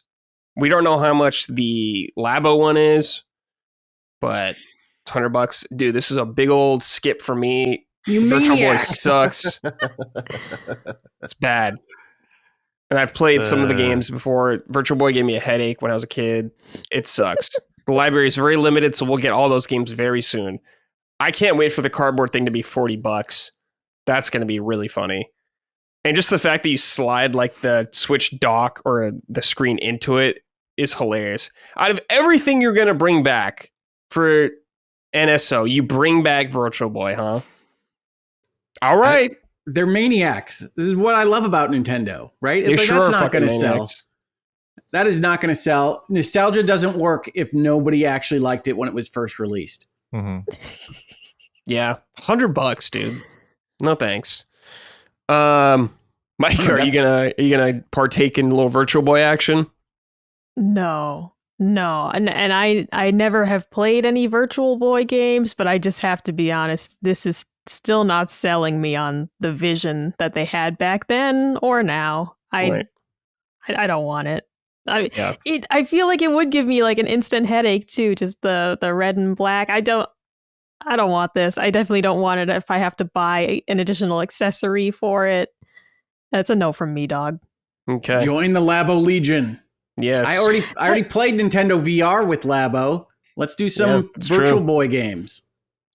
That's what's so funny about it, because it's like I remember when Labo was, out, and I knew one person who bought, some of the Labo stuff, and I was just like, this is cool, but now what? I don't have any children. It's just me. Like, now what do I do with this? You learn to play piano, I guess. Exactly. So I never bought into Labo because I'm like, I don't see the longevity for me. And it's kind of the same with this. Would this be fun to tool around with for like 15 minutes? Sure. But the buy-in to play it is too high. Yeah. Absolutely. Gene, Virtual Boy, you in? You out? I don't understand why people complain about this, because you can do exactly what I did all those years ago and just fucking ignore this thing exists completely. Yeah, that's what most people did. That's what most people did. I remember going to the mall and seeing a display, and I tried it there, and I was like, wow, I'm going to die for playing this. So I just never played it anymore. Yeah. I did play Tellero Boxer. That game was actually fun. These games are actually kind of fun. WarioWare is a good game on it, but that's right. Using the Virtual Boy was a very uncomfortable experience. Yeah, WarioWare. I mean, that's the most frustrating thing is that like it'd be nice to play these games without having to crane your neck like a lurch, like a homunculoid. Like you're a fucking raptor with your neck, like yeah, or some shit. Yeah, yeah. It's crazy. It's yeah. I don't know what else to say about this. I would buy it for $100 as a collector. But I have no space in my fucking apartment anymore. I literally have nowhere I could put the fucking Virtual Boy and still have a place to eat. So well, that's Kirby's a sacrifice spot to make. Yeah, sacrifice. I know food. When this announcement started, and because they show the game before they show the device, I thought they were going to say that they were releasing essentially flat screen 2D versions of these things. I would play that. I would totally play that. And then they say in full stereoscopic 3D, I believe. And I'm like, well, how are they going to do that? And then they start putting switches into boxes and things. But I wish I were excited about this. I am not. My first reaction was, Nintendo, you're crazy. You're absolutely nuts. But if you can do this, then I got to believe somebody in some lab somewhere is working on what the device is going to be to get your Switch to act as a DS. Right? They need a second screen somehow. Yeah. Yeah, that's hell yeah. Well, that's like, a crazy ass idea. It's like crazy to me that we're getting this before anything else, before like DS, like you're saying, peripheral for DS. And it can still happen, but doing this first, okay. All right. Well, and I want to note too, because I believe that it said not for children under 7, which is the same stipulation that 3DS had, that you weren't supposed to, kids under 7 weren't supposed to use the 3D effect. That's and lawyers. It's just one of those things, know, and it's just one of those things of, yeah, so some of the people this might appeal to most being children because it's weird and different. And then it's like only kids 7 and up though. And it's like, I mean, you're just... Even Nintendo doesn't think you're going to do that. Yeah. No, this is the lawyers. They don't think you're going to care about your kids' eyes. No. Fuck those kids. All right. Haru Discourse wrote and said, hey, punchers and lawman. I was initially really hyped for the Virtual Boy NSO announcement, but after looking into it, I realized they are only releasing the headset without the original controller. This seems really strange considering that all their other classic consoles have controllers available except Game Boy and GBA for obvious reasons. Do you think Nintendo will release the controller eventually, or are they just cowards that are too afraid of releasing a controller with 2 D-pads in the year of 2026? All joking aside, I thought this was a great surprise announcement and a great direct overall. How, like, if you had the controller and they're like, you're going to ask people to spend $150, $160 to play Virtual Boy? I'm good, man. Yeah. Man. If that was the cost to keep that thing to only $100, which is the same price as it was back then, yeah, I'm good. But yeah, that is funny. I totally forgot that it had two D-pads. I admit to having no idea what the Virtual Boy controller looked like. Mm-hmm. It's a good thing. It was a precursor to the GameCube controller, kind of. Okay. Yeah, just way more awful. Definitely the prototype, like the Type 0, Yeah. Virtual Boy. Okay. Should have released it as GameCube Type 0. Yes. Mm-hmm. Mog wrote and said, yo gang, when the Virtual Boy comes to Switch, do not sleep on Wario Land. That game is so good. And be sure to check out Jack Brothers too. It's a top-down dungeon crawler with Jack Frost from the SMT series. I remember seeing this game. Yeah, this was a rare Virtual Boy game. Cool, I guess, but I'm not spending $100 or $30 or $40 for cardboard to play that shit. I'm good, but God bless all of you out there who are going to be doing it. And I hope you have a good time. All right, next. I just feel bad because they're so enthusiastic, but I'm I'm sleeping on it. Yeah, I'm sleeping. Yeah. No, it's all right. You guys can write into and let us know how much you're enjoying it when it comes out. Because I'll be good. Yeah, let us know. All right, next game we had Fatal Frame 2 Crimson Butterfly is getting a remake early 2026. There was a remake, I think, on Switch, right, of the first one. And I haven't really played these games that much. I know they have a cult following and stuff like that. And I love survival horror games, so I do need to check these out. Oh, dude, you have to check them out. Yeah, Fatal Frame is great. I am just something too about much just of a chicken taking to photos finish of it. ghosts. Yeah, Oh no, I don't know. dude, no. I know it sounds dumb, bro. I know it sounds dumb, but like you don't understand Okay. how fucking scary it is. Like, because Okay. they're coming at you, and you got to get out your camera, and you run out of film. Okay, it's not like you have unlimited film. You do run out. You got to pick more up, Yeah, and survival the horror. film is varying strengths of effectiveness, right? So you might pick up some weak film, and it takes more shots to kill the ghost, and it's getting closer and closer, and you're freaking out. And then you might pick up some better film, and you want to save it. Yeah, It takes of course. fewer shots to kill the ghost. No, dude, like those games are great. They're Okay. just so fucking scary that Mike I've never approved. finished one. All So, right. I'm in. Yeah. However, Okay. I don't think Scary. I'm actually gonna. I don't get my money's worth out of these because I never. I played Fatal Frame 1 for my old channel. Did not come close to finishing it. It was so fucking scary, dude. And then I got Fatal Frame Maiden of the Black Water for Switch. Did not finish that either. I should stop buying horror games, but I won't. Yeah. I want to support them because I like them. They need a $20 Cowards version that just ends at 6 hours. Dude, Cowards like, version. I got to like one of the final bosses in Made of Scare on Xbox, and I was so scared and I was sweaty and crying and I couldn't finish the game. I was just like, I'm out. I couldn't do it. It was too much. I love that. It's a sign of a creative mind that you just get that into the horror in your video game. But yeah, I think this will be cool. I have also not played the Fatal Frame series much. I tend to not like, how would I describe this? The horror that is dilapidated rural Japanese village as a concept. It's one of the reasons I'm not looking forward to Silent Hill F as much. But I have heard good things as well. Okay. Gene, what about you? Are you in? Fatal Frame 2 was a game that was so scary I never finished it. So okay. Wow. I'm not alone. yeah, so I will pass on this one too. Oh, okay. All right. Very I'm interesting. good. The Fatal Frame series is cool, but I'm just not that big of a fan. And like Hoeg, I'm not really like a huge fan of like. I'm kind of disappointed too that Silent Hill F is just going to rule Japan. No, don't be disappointed. It's great. It's fantastic. I wish it went somewhere else. But that's okay. I'll still check it out. Yeah. But So we got Fatal two bigots on the show this week, is what I've learned. Anti-Asian, yeah. Just Me, kidding. the anti-Asian guy, you know, Anti-Japanese guy. anti-Japanese. sounds like. Well, that's true. You know, Yeah. Koreans do hate Japanese. Yeah. I love Japanese. There's some beef there. There's some beef there. It's Historically. just a vibe. It's just a vibe. I know, I'm just kidding. Just teasing. The haunted rural Japanese forest town is a vibe.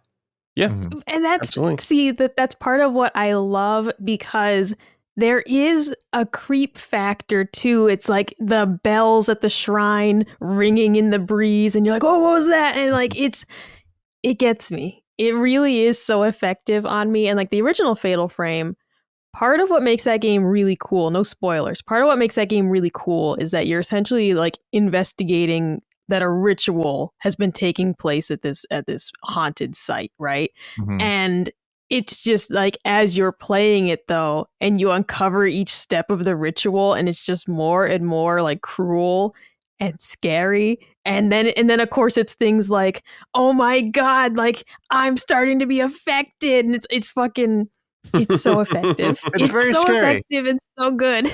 It's But very yeah, it's so scary. scary. I never finished it. Yeah, I'm good. I don't want to continue down that road. It's why I like, and I still need to finish it. But it's why I like Ghostwire Tokyo, because it still has that creep factor. Yeah. But Cool game. you can shoot fireballs at the fucking little girl ghosts. You know, fuck them kids. Yeah. You know? Little water balls. Yeah. Yeah. Exactly. I still got to finish that. Actually, this whole conversation is making me want to just go It's a back. cool to game, dude. I liked Yeah. it. I did like it. I did like it a Yeah. lot. Yeah, this is making me want to go play Fatal Frame and be scared. I have something, I don't know what it is, like scary books do not bother me. I can read Stephen King and then go to sleep. But like, Just look away from the page, bro. but that's like scary movies and scary games affect me in a way I cannot describe. Like The Last of Us Part 2 gave me nightmares. And I'm just like, okay, oh my God, there's one specific boss Was it fight that had Abby? me so scared. I was gonna say fucking it's the screaming. Rat King. I That was was Abby. fucking screaming. I was sweating. And the only reason I beat that game was because Colin wanted to do an episode about it. And I was like, I have to finish it. I have to do this. But I was like ready to throw the controller at the TV. I was so scared. Mm-mm. And games and movies do that to me. Books don't. So most of my horror consumption is books. And I'm like cool as a cucumber reading those. You get a little anxious, but it's not the same. Yeah. So I wish I wasn't like this though, because I want to play all the horror games like you guys. Mm-hmm. All right. Next, we had some quick just switch to our games are going to switch to upgrades just really quickly. One Piece Pirate Warriors 4, Overcooked 2, Micah. Sorry, you just played that. Stardew Valley, which is getting 4-player local co-op via Game Share also, and Human Fall Flat. So if you're interested about any of those, they're getting Switch 2 versions. Next game we had was Power Wash Simulator 2, which is out this fall. I know people love this game.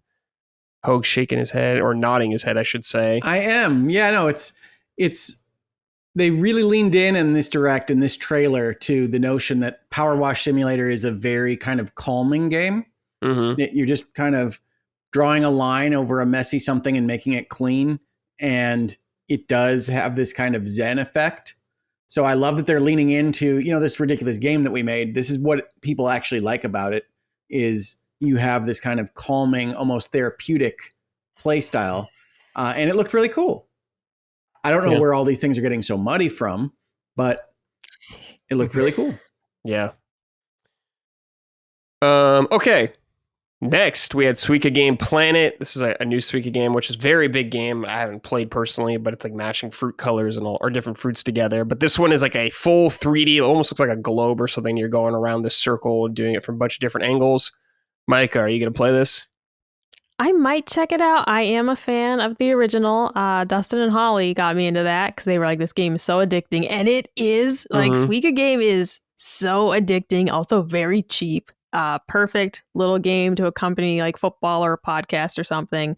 I might check this out because at first when I had seen like the cliff notes that there was a new Suika game, and I'm like, how? Like, what would they do? And that's very different and very inventive. So I will probably check that out. The other half of me though says that the original's fine, and when I want to play it, I'll play that. But I don't know. I'll probably check it out. Okay. Anyone else interested in checking it out? I had never heard of Suika Game, so this was brand new to me. But I did find myself, as you watch some of these puzzle games, you watch a trailer of them and you get towards the end and you're like, oh, I'm kind of playing mentally. So clearly this is something that I could enjoy over a period of time. So yeah, I could fill the Puyo Puyo Tetris-sized hole in my Switch library on the Switch 2. So yeah, I thought it was a cool trailer. Okay. All right. So yeah, that's out this winter. Next, here we go. Metroid Prime 4 Beyond. Micah, look at this. It's out December 4th, 2025. All that naysaying, all those hexes you were trying to cast on this failed. It's making it this year. How does that make you feel? I mean, I'm happy for all the fans except Brad. We're getting 3 new amiibo as well. Samus, Mouse, and Viola out November 6th, which is like her motorcycle. And Silex is out December 4th later when the game actually comes out. And you're also getting a Metroid Prime 1 through 3 visual retrospective book releasing October 28th, featuring concept drawings and behind-the-scenes illustrations from Metroid Prime. Prime 2 echoes Metroid Prime 3, Corruption, and Metroid Prime Remastered, along with exclusive commentary from producer Kensuke Tanabe and Retro Studios. When I saw this, I was like, well, there goes the collection of 2 and 3. That's not happening anytime soon because they're just doing it in a book now because that's Nintendo. Gene, the biggest thing in this trailer was the motorcycle in this semi-open world section, it looks like. What did you think about that? I think it looks sick. I don't know what anyone's complaining about. I think it's awesome. She can do a Kira slide anytime she wants, and as an attack. It makes me wonder what the structure of Metroid Prime 4 was. Makes me really interested. It makes me think because Metroid Prime 3 had an ambitious structure in that it wasn't just one planet. You can just go to different planets, and I thought that was so cool. And but seeing this bike not only in a desert but like in a dungeon area is crazy. Mhm. I wonder how they use the bike in terms of like the Metroid formula. What will this bike access? You know, where will it go? But other than that, though, I'm just glad to see something different. You know, I think earlier last week or the other week, I was like, yeah, I'm excited for Metroid Prime 4, but if it's just more Metroid Prime, then it's like, yeah, that's cool. Can't wait. But it's not really that exciting. And the bike is introducing a new element that makes me wonder what this game is going to be like now. And that's cool. It's a surprise. It's weird. Awesome. Did not expect that. Another amiibo I might have to consider getting. I don't know. What if I don't like the bike? Yeah. I'm okay with having just a regular Samus amiibo. And the bike comes out before the game too. The one with That's crazy. Samus and the bike. It does feel like maybe that was the earlier window for the game. Like whenever you have these kind of sliding dates of things. Sure. Yeah, could have been. Yeah. But I did buy the Metroid Samus Return amiibo. I did buy the Metroid Fusion amiibo. So, it's cool that she's got a new pose. I might pass on this one, but depending on how much I like the bike. So, okay. Hoeg, what'd you think of the bike in the game? I'm not going to hate on the bike too much, but I am kind of a piece with the folks that say that's not why I play a Metroid game. So I'm not going to be too excited about its announcement. I view these kind of trailer teaser things that are imminent to a game's release as just trying to show some of the oddball things in the game at this point. So I'm not positive that this is anything more than just like a one-off or a only certain areas, not really a big feature of the game type of element. If it is, I will honestly probably be disappointed with the game because it didn't look very good to me. But I suspect that it's primarily the Metroid Prime that you love, and there's some bike stuff occasionally. I'm with Gene on this one. I am happy to see them try something different. We've had so many fucking Metroids, and I love Metroid, don't get me wrong, but I'm happy to see them experiment and try something new. I don't think this game's going to be like open world, like some people seem to think it is, like GTA or anything. I think it's just going to be some sections. Yeah. But I think it's important for series to evolve and stuff like that. And I don't know if it'll work or not, but I am happy they're trying something different here. So to me, that helps sets it apart from other Metroid games as well. So I'm all for them trying new shit. But we'll see if it works out or not in the end. Chamil Abdul Jabbar wrote and said, hey, punching cucks. Wow. I'm still looking forward to Metroid Prime 4. However, I can't lie. The latest trailer really snuffed out a lot of my hype. I was not a fan of the motorcycle mechanic or the seemingly open world aspect shown in the trailer, the desert section especially. The game looked so good when it went back to first person and the stormy level looked cool as hell. However, the open world section just looked empty and visually bland. I really hope that the team has a vision and will make the portion fit into the Metroid formula. I just don't see it. What does the crew think? Thanks for reading. You guys are dank. Yeah, we all kind of talked about it. We have some hesitation, but yeah, I don't think it's going to be open world. I think it's going to be, the fact that you see it in a dungeon shows that there's going to be some specific use for it in certain areas, and I think it's good. I'm hoping it's going to enhance the Metroid formula, not so much replace it. Yeah, and I do agree that I don't think that desert showed particularly well. I mean, folks have to remember it's a Switch game. Yes, it's a Switch 1 game. It didn't look great, but I'm holding on to the fact that when they showed Metroid Prime 4 during the Switch 2 release treehouse, that it looked fantastic. And like I think the game overall is going to look great. Yeah. But I agree that it wasn't a showpiece. They really just wanted to point out that they had a motorcycle, and they apparently didn't have stuff that was super sexy looking to show you. Yeah. I'm looking at this desert footage. There's like trees, like a jungle environment in the background and stuff like that. Yeah. Maybe it's just kind of like a little hub area and everything's pointed out. Maybe it's like Majora's Mask, kind of like Termina, Clock Town in the middle and stuff branching out. I wonder. I'm fine with that though. Whatever. Next we had Donkey Kong DK Island and Emerald Rush DLC that just came out. It's out now. I played this and it was pretty disappointing. It's cool because you get to go to DK Isle, like their interpretation of that. Which is it out now? Yeah, it's out. It came out. What the hell? The thing about Decal, it looks cool. You can explore and all that stuff, but it is not like a normal level in the game. You're not collecting all the shit like you did in the past levels. It is purely a place for the new rush mode, Emerald Rush, which is kind of like a roguelite mode, which I think is kind of boring as well and doesn't work very well. Oh, In this really? game. Yeah, in my opinion. I don't think it's... Yeah. You get upgrades like way too fucking frequently in this thing. Like constantly picking skills. Like I'm fine with them experimenting, but I just don't think it worked very well. But if you do like the mode, you unlock more for other worlds and all that kind of stuff. So if you enjoy that, really? you might have fun. But I personally thought it was pretty disappointing. No, And it's $20. So just keep that in I'm mind. going as to well. side with Brad on not worth the money. This was one where I was excited immediately. I like Bonanza a lot. Mm-hmm. The premise of this is that they change all the gold to green. They make everything that's gold into emerald, and you have to go beat up enough emerald before the time runs out in an escalating request from Void Kong. And I looked at this trailer and I said, well, that's going to be difficult to make interesting, but I trust that you didn't just release this and not figure out how to solve that.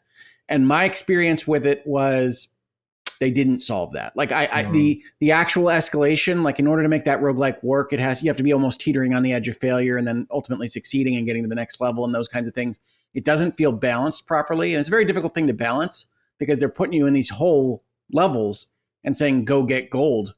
But they didn't balance that right. I hadn't really thought about it as Brad described it as getting the upgrades so often, but you do, and they're all minor. So it winds up feeling like the kind of character progression that I know a lot of people don't love in like an action role-playing game where it's just 0.5% increases and that kind of stuff. The rewards for it aren't very compelling. Most of them feed back into the Emerald Rush mode. The ones that don't are outfits for the characters, but even their special effects feed back into the Emerald Rush mode, so you don't want to wear them around necessarily. So it does feel to me like endgame content. It does feel to me like another thing to do after you've beaten Donkey Kong Bonanza that was plucked out and sold back to me. I don't know if that happened. I can't speak to that. I wasn't in the room, but it does feel like that in practice. And Donkey Kong Island was very disappointing. There is nothing to do there. Yeah, you can't really do anything there. You tough. walk around and stuff and see it. Like it's cool seeing his house and everything, but there's just not much to do there or anything. So for a game that I loved this year, Yeah, it was disappointing. It disappointed me. Yeah. I do see you can rematch Void Kong, which is cool, but I wish that wasn't behind a $20 paywall. So, all right. Next, we had Pokemon Pokopia. Play as Ditto, who has transformed to look like a human, to shape an empty land into a beautiful space for a variety of Pokemon. Learn new moves from Pokemon you meet to expand and create paradise, collect berries, rocks, and wood, build furniture, grow vegetables in fields you've tiled, create homes for Pokemon you meet, and more. Coming to Switch in 2026. Switch 2, sorry, in 2026. Micah, what'd you think about this? I'm torn about this one because I like the concept of it. Because at first I thought, oh, here's a Pokemon game maybe for me that I could get really into. I'm not going to lie, though. The Ditto person is creeping me out. And I like Ditto. Horrifying. You have to understand that I like Ditto. And I like usually the creepy little face. There's something about the weird stretchy arms and all of it. I'm like, this is just kind of weird.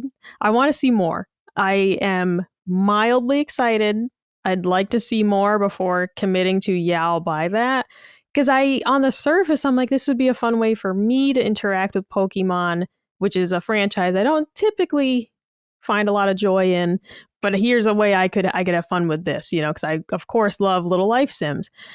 But Ditto person is creeping me out so bad that I got to do more. I like it's that. like, I like Ditto was it person. Mimikyu, the creepy, like, Pikachu thing? Yeah, that sounds similar, right? I know you're talking about, thing. yeah. Everyone was like, oh, it's so cute. I hated it. From the moment I saw it, I was like, I do not like this at all. So this is kind of giving me that creepy vibe, but I'd like to see more. Okay. Hoeg, what'd you think? I am super enthused about this. I think I was on Summon Sign a little while back talking up Ooblets, which is gardening and growing your pocket monster Ooblet friends. And this looked to me like a combination of Ooblets and Dragon Quest Builders 2 with a real-time Animal Crossing component. Yeah, sign me up. I love Pokemon. Okay. I love new stuff. Ditto is horrifying. Those arms are creepy to the maximal extent. But I think it's a super exciting thing, and I'm very glad that they continue to try random stuff with the Pokemon franchise. Yep. Gene, any thoughts? Yeah, it looks pretty cool. I like, it's nice to engage with the Pokemon world besides just pitting animal against animal. Each other. Battles, right? Yeah. And I think that it's so funny that it's like, oh yeah, so much video game violence, blah, blah, blah. And it's like Pokemon is just nothing but battles. That's all you do. It's the most battle heavy RPG like ever, probably. So it's nice to finally just have, that's why I like Power World so much. Because in Power World, you can just get your pals and just start like a whole farm of slaves or whatever. And now I can do that with my Pokemon and Pokepia. So yeah, as Ditto. And the Ditto thing doesn't creep me out so much because I like Ditto. And I'm pretty excited to turn my Ditto character into probably a custom character, maybe, right? Yeah, I'm assuming to an extent, at least. That'd be cool. It'll be funny if you're just a Ditto girl like the whole time. Yeah, I think they showed a Ditto boy too. I think there's at least if you can create your own Ditto boy or girl or whoever, then that would be pretty cool. So I'm moderately excited about this. I'll definitely check this out. Nicholas Brillhart wrote and said, "Greetings, Brick Dittoers. Are we going to talk about how Pokemon is making a game about using Pokemon to run a self-sustaining base after the success of Power World?" Exactly. Now, I haven't played Power World, Gene, so yeah, do you see a lot of similarities here? Yeah, for sure. It's like it's mixing Power World and Dragon Quest Builders, Minecraft, all that stuff too. As soon as I saw the square blocky maps, I was like, oh, they're doing Dragon Quest Builders.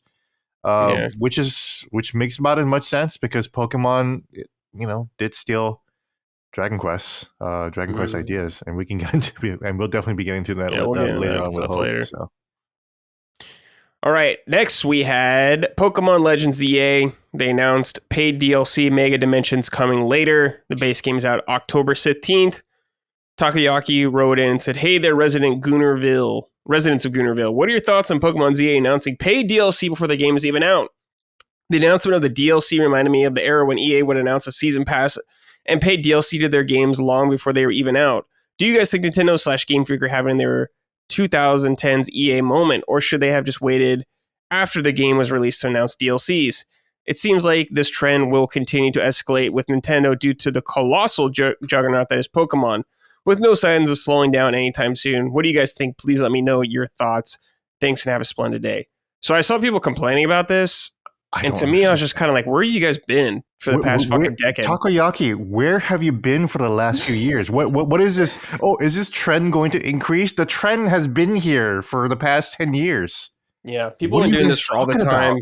All these games you buy have like the complete editions with, the promise of future DLC and stuff like that coming. You're paying for stuff you don't exactly know what it is. At least I fucking know what this is, I guess. But I don't know. This is how everyone kind of does it to me. I'm not surprised at all. Especially it's a Pokemon company. Fucking Hollow Knight did that shit. What are you guys talking about? That's why Silksong exists, because they promised DLC when the game came out. Yeah. It's nothing surprising to me, but this did catch traction. So I'm just kind of curious what you guys think. People are fucking insane these days. They're like, where's your object permanence? Like, where have you been for the last few years? Like, what is going on? What are you complaining about? What is this? I don't understand. Yeah. I'm not saying it's like I like to see this or anything like this. Exactly, like, I don't like to see it, but it is what it is, and it's been here for a very long time. So I was surprised when people were surprised about this.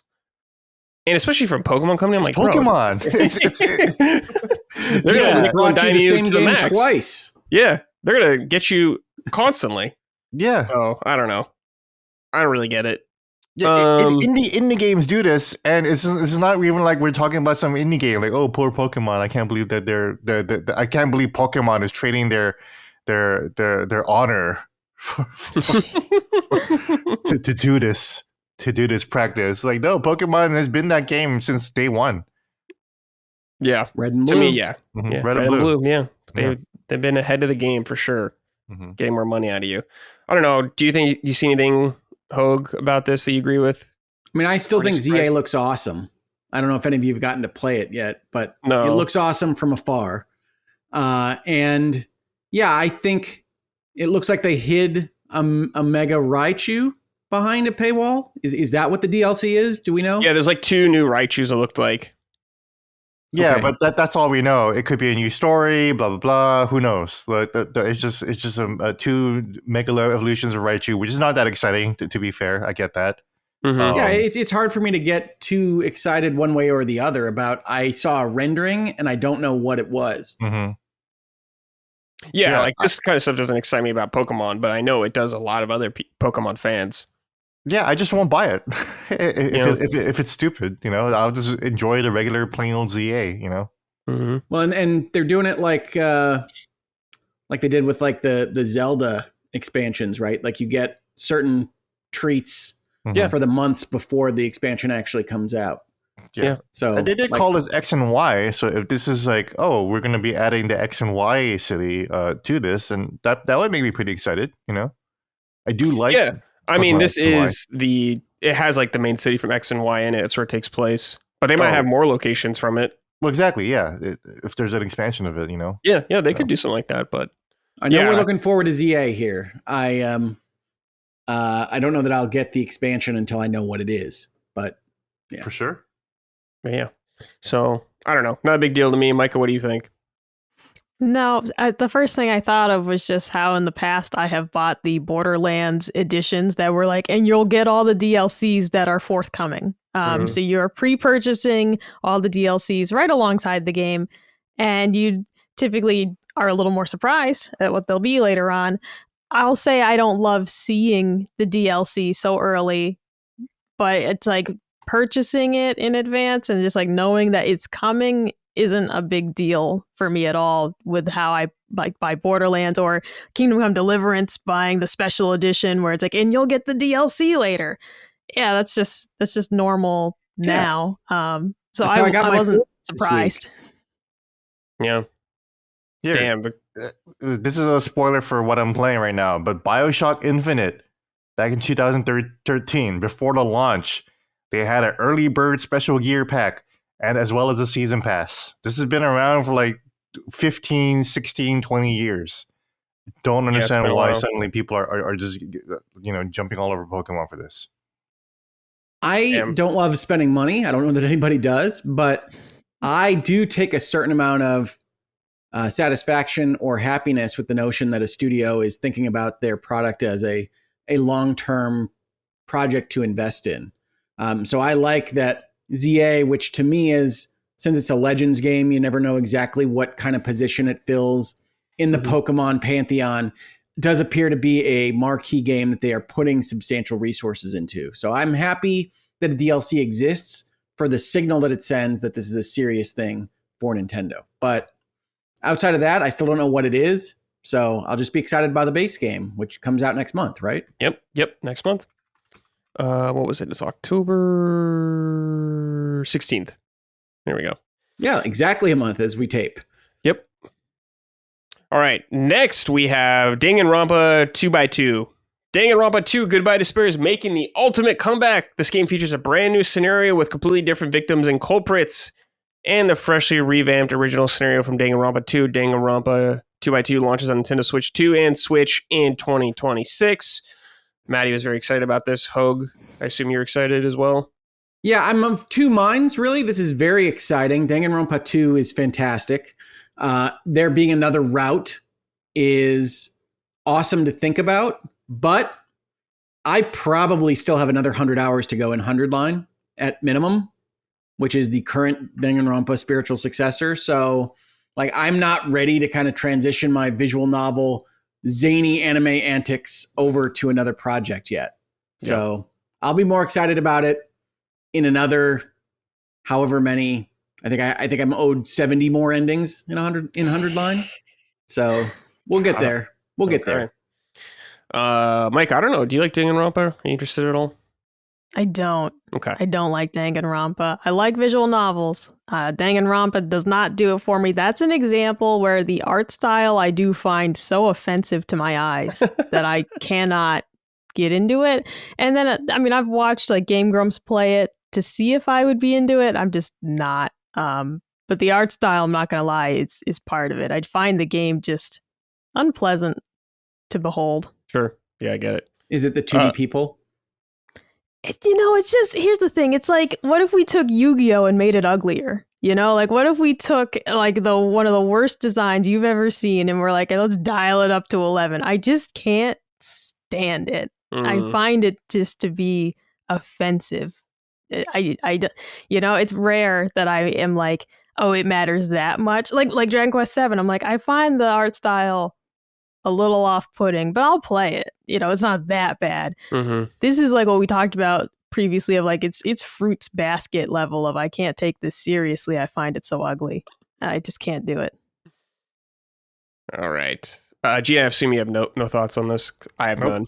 Nope. Okay. Don't know the series. I'm sure it's great, but I'm good. Next. It's weird. Yeah. Next, just quickly, Dynasty Warriors Origins coming out January 22nd to Switch 2, I believe. So if you're a Muso fan, there you go. Another platform. Next, Monster Hunter Stories 3, Twisted Reflection, out March 13th, 2026. This is for Switch 2 only, not Switch 1. I'll probably be checking this out. I've always wanted to play Monster Hunter Stories games, turn-based RPGs for Monster Hunter, so it seems right up my alley.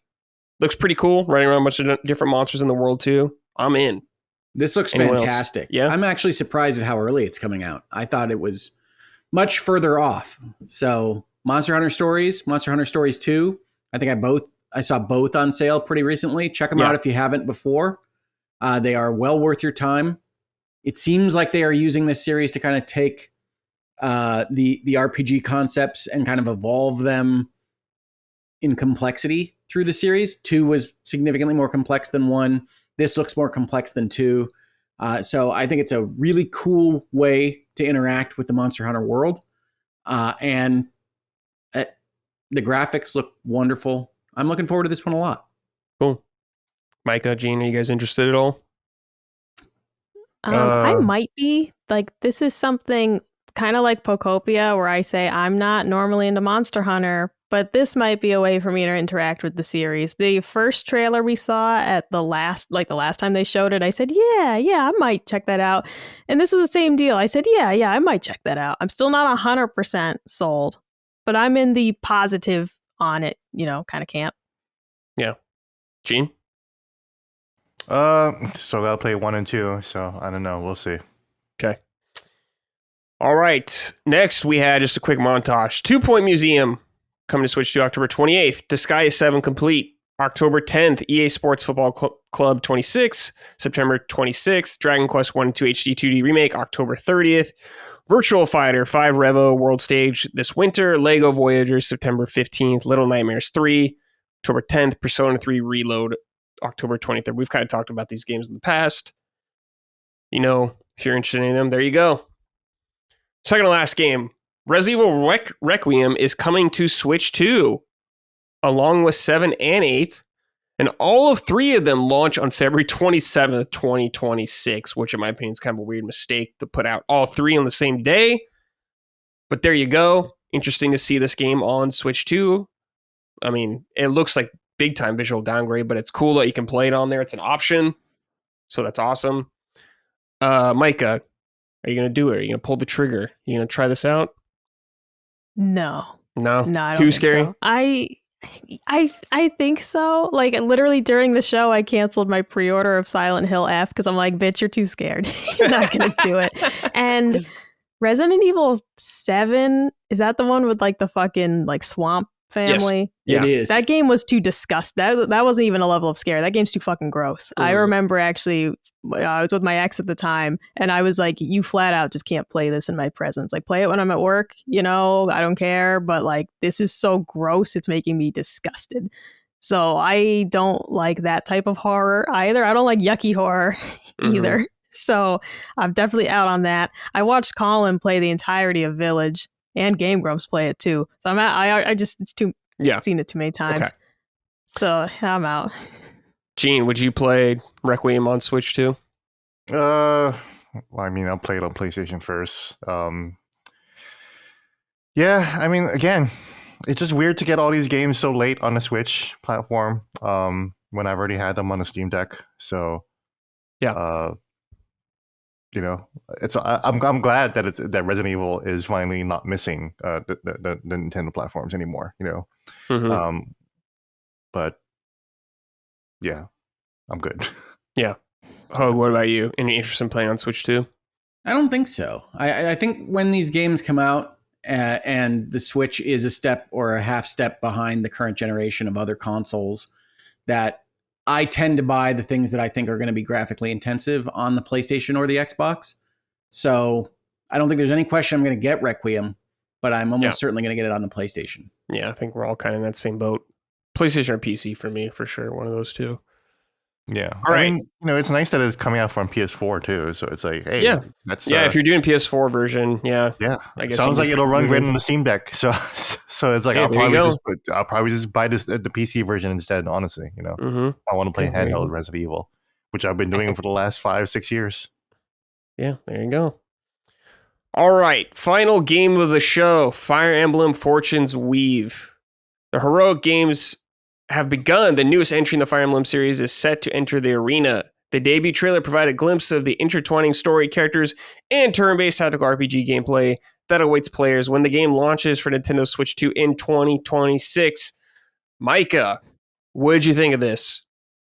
Oh, I'm very excited. Very happy to see Fire Emblem ending the show. So I don't know yet how much I'll love these new characters, as always. Like, you know, you got to get to know them. But I'm very excited. Love Fire Emblem. That'll be a day one must buy for me. Do you think it's going to be like Three Houses where you pick a faction to be a part of? Perhaps. I like that feature. I don't typically... Here's the thing. It really depends, though, if I'm going to like replay it a second time to like get the other story. Like, I did not do that with Three Houses. That game was long enough that I said, no, one playthrough was plenty. I don't need to see the other houses and the other students. I mean, it's fine. I liked the ending I got. I liked the game that I played. So, yeah, I'd be interested if you have some, like, a lot of player choice in this and you're, you know, choosing which side you're on, because like with Fire Emblem Fates, that was actually two separate games, like Pokemon style is Conquest and Birthright, I think. Yep. And you're choosing your two sides that way. So, of course, I love when they're combined in one game, so you don't have to buy two games to get the full story. But yeah, I'll be very curious, Brad, to see how that plays out. Yeah, I'm looking at the trailer right now. One of the characters is just fucking Alucard. So if he's one of the people you pick, I'm just going with him. But I like the setting. I think it's interesting that it's more like Mediterranean. Looks like it's almost like Roman, almost something like that. So it's cool little visual difference there. Gene, what did you think about this, dude? I have no opinion. Fire Emblem, not a Fire Emblem fan. Gotcha. Try to play Three Houses. Do not like the relationship system. I talked about it before. I don't like relationship systems in games. Persona is one that I barely just deal with. Mostly because it's very linear in terms of how you deal with a Persona, and Persona is always like pushing you along. I was glad that they got rid of it in Metaphor, ReFantazio last year, and they pretty much streamlined it. I know people love that stuff. I personally don't like it, so if this is along the Three Houses route, then I'm probably not going to play it either. Fire Emblem is a huge knowledge gap for me, a blind spot for me in Nintendo, and strategy games in general. So, you know, Final Fantasy Tactics Advance is coming out. You know, I kind of prefer that gameplay style versus over what Fire Emblem does. But maybe this will get me off my ass and actually try Three Houses again. Of course, you know, I'm more than happy to revisit games. Anyone following my Hollow Knight journey for the last few weeks can see how I can turn around on the game. So, you know, Fire Emblem is definitely on the list of something I want to check out, but this is not something that I will check out on day one for sure. Okay. Hoeg, what about you? Oh yeah, easy day one for me. Mhm. I love strategy role playing games. I back to Shining Force and its ilk. I'm excited about the Ivalice Chronicles coming out in a few days. And so that's actually one of the things when you were mentioning, Brad, during the sizzle reel, they went over Disgaea 7 coming out. I love Disgaea, but like a week and a half after Final Fantasy Tactics is not ideal. Not ideal for them. That's right. But I think this game looks cool. This was one where I was deciding whether they were trying to sell me a Warriors game while I was watching the trailer, and I was really happy for them to show like a square moving to another square and Fire Embleming it up. I do think the name Weave is suggestive of multiple roots, multiple factions coming together, and the fact that it is in the Three Houses world with Sothis appearing at the end, also suggestive of that. So I think that's what we're going to get, but obviously we don't have enough information yet. Yeah. I'll check it out. Three Houses is the only one I've ever actually beaten, and I had problems with that game for sure, but I enjoyed it overall, and I like strategy role-playing games too, so yeah, I hope it's good. Probably be a while till this comes out, though. I'm imagining second half 2026. Okay, so that was it for the direct. Just want to read this real quick. This is from Uncharted Wolf. What up, punchers and special guest Hoeg? How do you guys feel about the amount of backlash Fire Emblem is getting for being the direct closer? I understand that it's not the biggest Nintendo franchise, but the amount of complaints from Nintendo fans every single time a new Fire Emblem game is revealed is starting to get really frustrating. Did the overabundance of Fire Emblem characters in Smash really bother Nintendo fans that much? Hoeg, I expect some legal analysis from you on the issue. And I'll just read this because it's kind of related. Nate Axel wrote in and said, hey, Brick Fister's long time, first time for this show anyway. Why do you think that everyone is hating on the Direct? We got lots of great games announced. The announcements of Virtual Boy is, in my opinion, essentially the same as when Labo was announced. Are people's expectations just getting too high for these type of announcements? Also, they didn't announce who will be voicing Rosalina for the Mario Galaxy movie. Is it actually Jean? And do you guys have you guys been keeping the secret the whole time? Wow, you figured it out. Would love to hear your thoughts. Thanks for the endless entertainment. So, do you think it's overblown? I guess some people are overreacting about Fire Emblem. I haven't really checked comments on directs or anything like. I don't know what people are thinking about that. That was my question. Is there a backlash to Fire Emblem being the closer? I thought that was a strong close. Yeah, I agree. I'm surprised because I love Fire Emblem, and while I haven't been as stoked about the recent entries as like the 3DS era, it's still like I was really excited for it, but I didn't check the comments because like, man, we all know like previous directs when they were like throwing tomatoes in the chat and stuff like that. It's like they get really upset, dude. They get really upset when it's not the game they were waiting for. So I don't know. I don't want to touch those comments. I'm staying out of there. I do know that my daughter was disappointed that there was no Animal Crossing and that there was no Splatoon Raiders. So she has been waiting for more Splatoon Raiders information for a long time. Yeah, they teased that before. But yeah, I don't know. I guess some people were really upset about the direct. I thought it was a pretty great direct, honestly. Like, I don't know. There's a lot of fucking shit in here. A lot of good stuff in here. Just feels like everyone just being negative for whatever reason, which I get like, it. Life sucks right now. I get it, you know?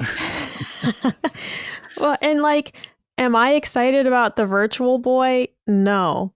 I'm definitely not angry about it, though. I'm just not excited. There's a couple games on the list that I'm like, yeah, I'm not excited for that, but I'm definitely not upset or angry that it was shown or that it's coming to Switch. That's just a step too far. I could say that, yeah, there could have been more things for me here, but it wasn't a bad direct in my opinion. Yeah, of course. Yeah. Not everything's going to be for you every single game at direct. Well, it's supposed to be, Brad. It's supposed to be the Michael Moriarty direct. Yeah, for every single person out there. Yeah, I get it. And also, I feel like people are mistaking the backlash for just being disappointed that their game didn't get, because like people are quote tweeting Salty K Dan, who said that, you can feel the life leave my body once I realize it's Fire Emblem. He's not disappointed that it's Fire Emblem. He's just disappointed that it wasn't Kid Icarus. Which is a weird thing to expect, especially after Sakurai has been around and is like busy with Kirby Air Riders. Like, why? I don't understand why you would suddenly expect Kid Icarus now, but just get him on there for that. I don't think he's slamming Fire Emblem. He just really wanted Kid Icarus, and for some reason he thought that was Kid Icarus. Yeah. So there you go. I think also like people are quote tweeting the Nintendo podcast, which is such a stupid name. They're a great podcast, but I hate that name. But then one of the hosts, and I'm forgetting his name, long-haired European dude. He was saying like, why are people complaining about the Direct when Xbox releases nothing, PlayStation releases like 1 or 2 games every quarter, and then people are getting on him for saying Xbox has nothing, and it's like, are people mad at hyperbole these days? Like, do people hear hyperbole and be like, actually though, Xbox has released Avowed and Xbox has released this one? It's like, I think he's just talking shit. Yeah, he's just talking shit. But I guess if you talk shit, you have to expect to get shit talked back to you. That's true. But it's just weird that I don't know. People are just on edge about everything. Yeah, people are just so sensitive about everything. They're like, well, actually, it's just like this. I don't know. I actually think that's a really apt critique. Yeah, people are just on edge. Yeah, people are just really on edge. So that's what I think. This was a great Direct. The State of Play is going to come out, and it's going to be pretty great too, probably. Xbox has released a bunch of games. PlayStation, for fuck's sake, we just got Death Stranding 2, which is a great game that some people should probably still playing right now. And you're about to get Ghost of Yote, man. There's it's fucking crazy right now. There's so many games. What are you complaining about? There are too many games. Yeah. All right, guys, let's move on from the Direct and just talk about what we've been playing. Hoeg, we could start with you since you're our guest. What have you been playing? All right, I have a question. I need some clarification. I'm the lawyer on the panel. So what are we playing on our Nintendo or anywhere? Whatever it can be anything. Anywhere. It doesn't have to be as deep as like when you're on Summon Signer or something like that, though. It could be more general, just thoughts if you want. Borderlands 4. Yeah. Seems like a return to form. I know that's a phrase that we're not allowed to say anymore, but it does seem like that. That's right. Yeah. I'm really enjoying myself. And I think if you liked Borderlands, maybe up to 2, there's a lot to love in the new one. Just don't listen to Randy Pitchford talk about his game at all. Jesus Christ. Yeah, good old Randy. Good old Randy. Very nice. More power to him for running a company and getting games out the door and doing all that stuff. But like, get out of PR, man. You're not helping.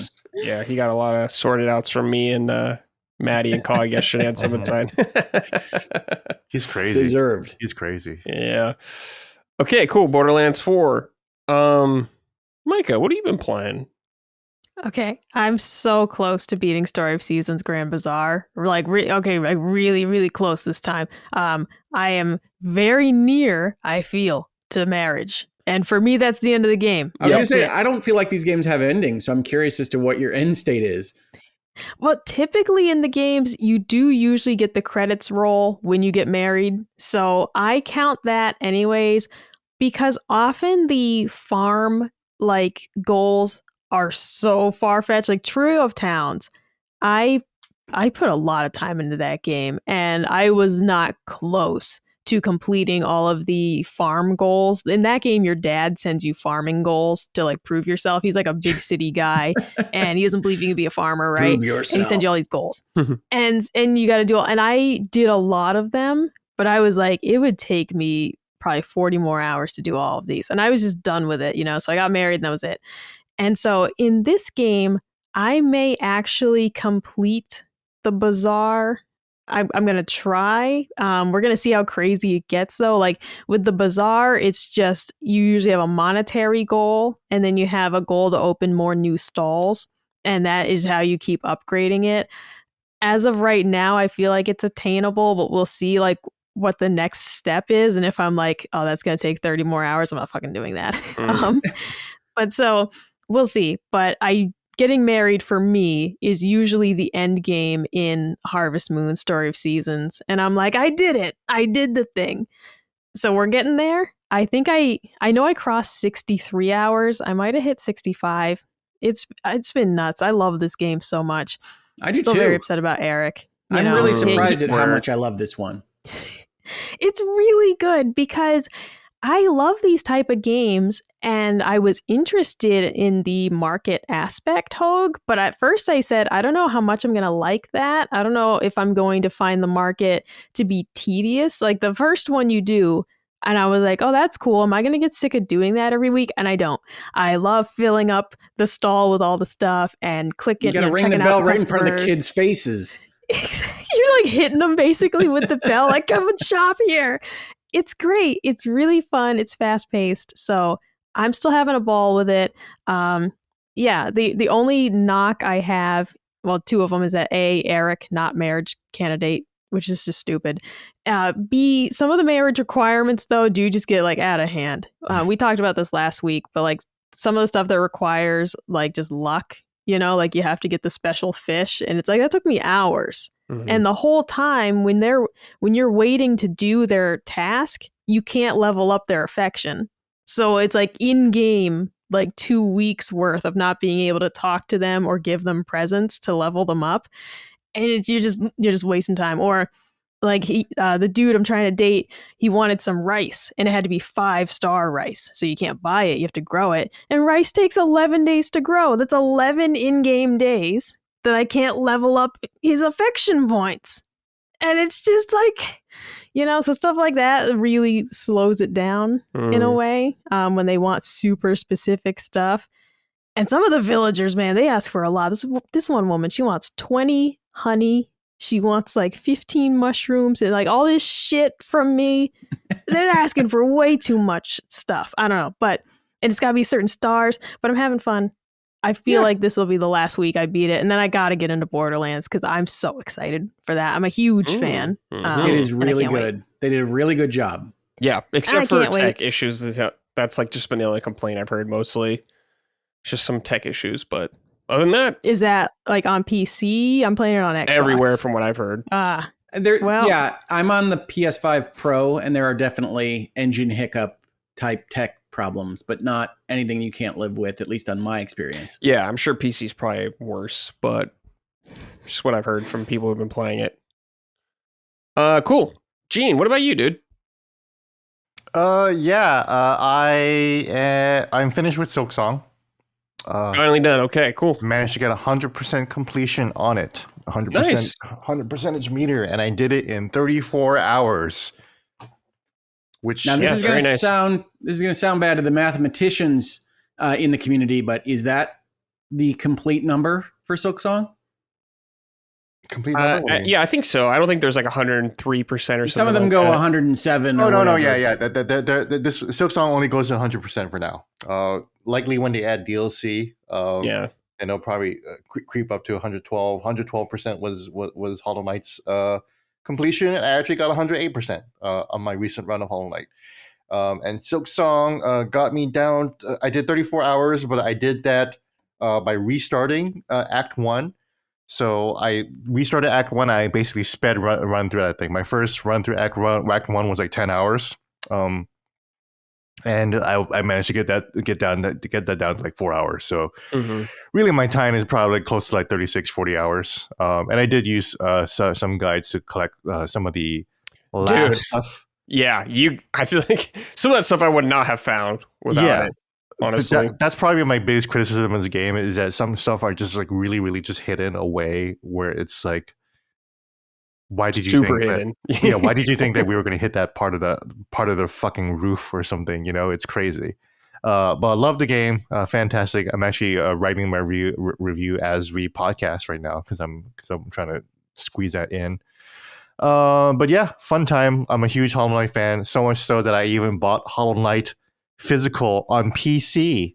What? This is the they PC make a physical disc. They make a PC version? They made a PC physical. It's a whole ass disc. It says disc made in Mexico. It comes with a DRM free copy of Silks or Hollow Knight on the disc, and also the Steam key as well. So that's great. I was gonna say, do you even have a disc drive? I don't have a disc drive at all. I don't know how to use this. I would not be able to use this at all. I just bought this because it was only $25. Not a bad collector's edition. My first PC game that I bought in a long time. Awesome. Cool. Yeah, I respect it, dude. Yeah. I respect it. Other than that, the other game I'm playing, I'm also playing Ghost of Yote, but I obviously can't talk about that. Yeah, I can't talk about that yet. So in between time, randomly, I decided to pop in. I decided to install Bioshock Infinite. Oh, okay. Because my buddy Pat Staresat hates that game, and as part of his September Subathon goal, which he hit, he is now being forced to play Bioshock Infinite on stream, and he's complaining about the whole time. And while I agree with him with many of the parts of the game, I'm watching it. I'm like, man, I kind of miss this game. I actually did love it when it came out. Columbia's a cool place, dude. Cool place to go through. Yeah, it's a great. It's a great world to be in, you know, when you see the buildings floating like off in the distance, you know, really, really nice to be in that world. So just a really interesting time to kind of reevaluate Bioshock Infinite. The story wise, I'm still trying to remember the details of the story because it's been so long since I played it. Gameplay wise, I'm actually pretty disappointed in it, and playing through this reminds me why I got disappointed. It's stupid that the game only has a 2-gun limit. Does it not have like the weapon wheel? No, it does not have a weapon wheel. You only really you're forced to have only 2 guns the whole time, which is nonsensical because Bioshock 1 had the weapon wheel. And in Bioshock Infinite, it's still asking you to upgrade your guns as you go through the game, and the vendors can upgrade your guns, but then you can just drop your gun, and then it's like, why am I upgrading when I might use a machine gun in the next area or whatever? It's very, very strange. Yeah.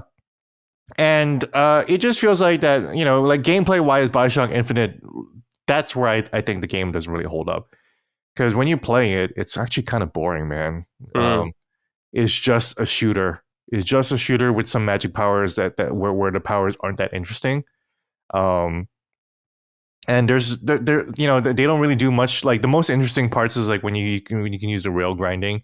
And that's when like it's nice to do that, but there's so few levels and so few arenas that actually that make good use of that. I don't know. Bioshock Infinite's an interesting game to replay because I'm actually enjoying the story, which is actually like Pat's whole issue with it. He hates the story, but I actually kind of like the vibe and the story of it.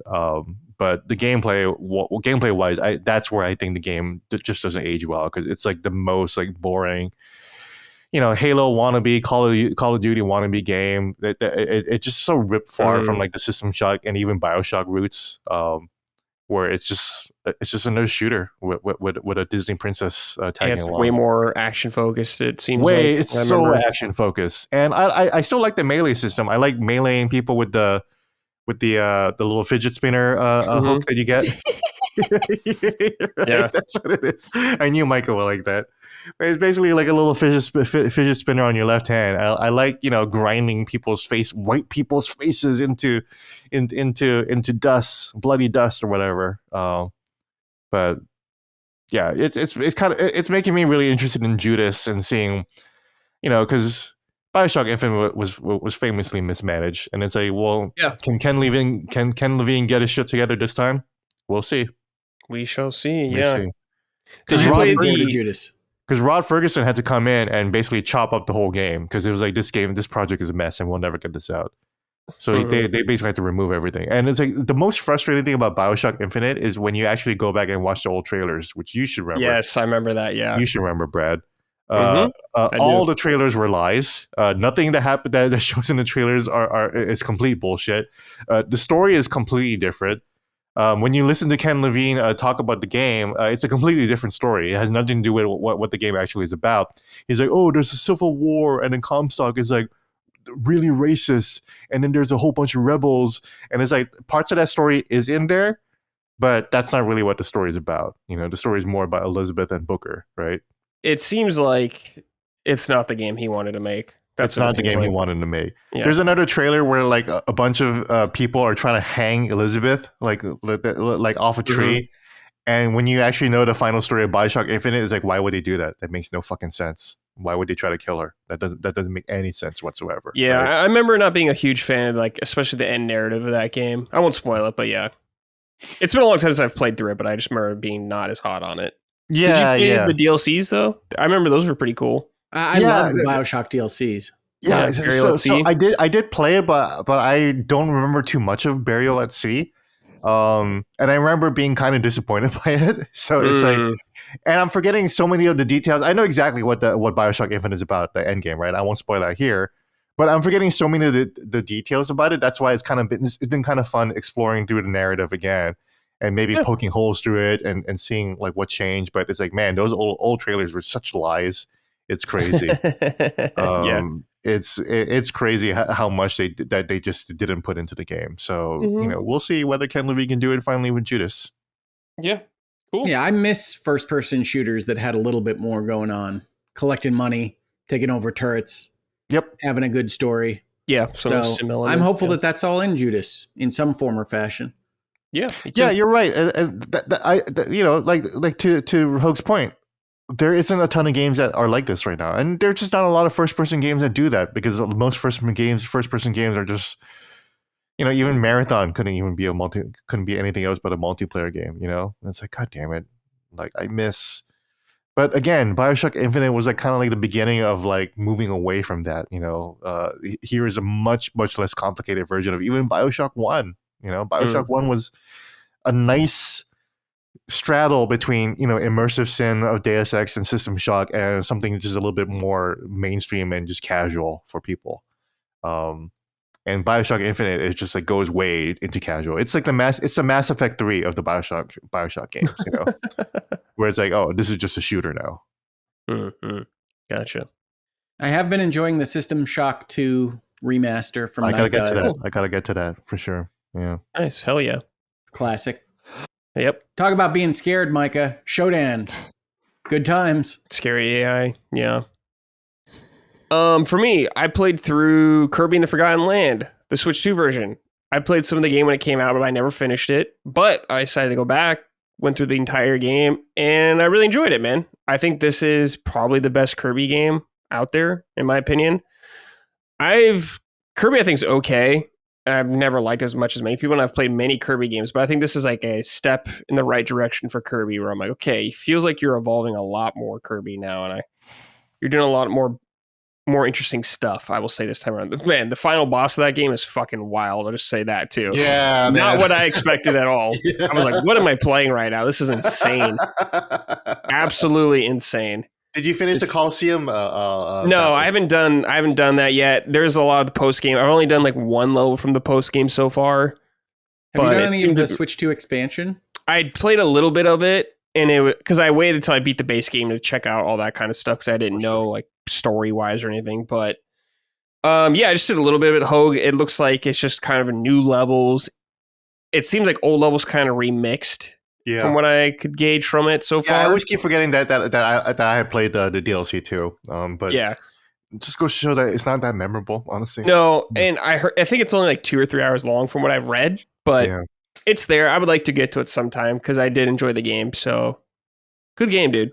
Do the Coliseum matches. See how hard Kirby can really get. Yeah, that's what I've been hearing. Because like the base game is, I died once throughout the entire thing at the very last boss. Yeah, it's pretty easy. I mean, Kirby games are always easy, but this game definitely pushed back more than I remember other Kirby games, which is nice.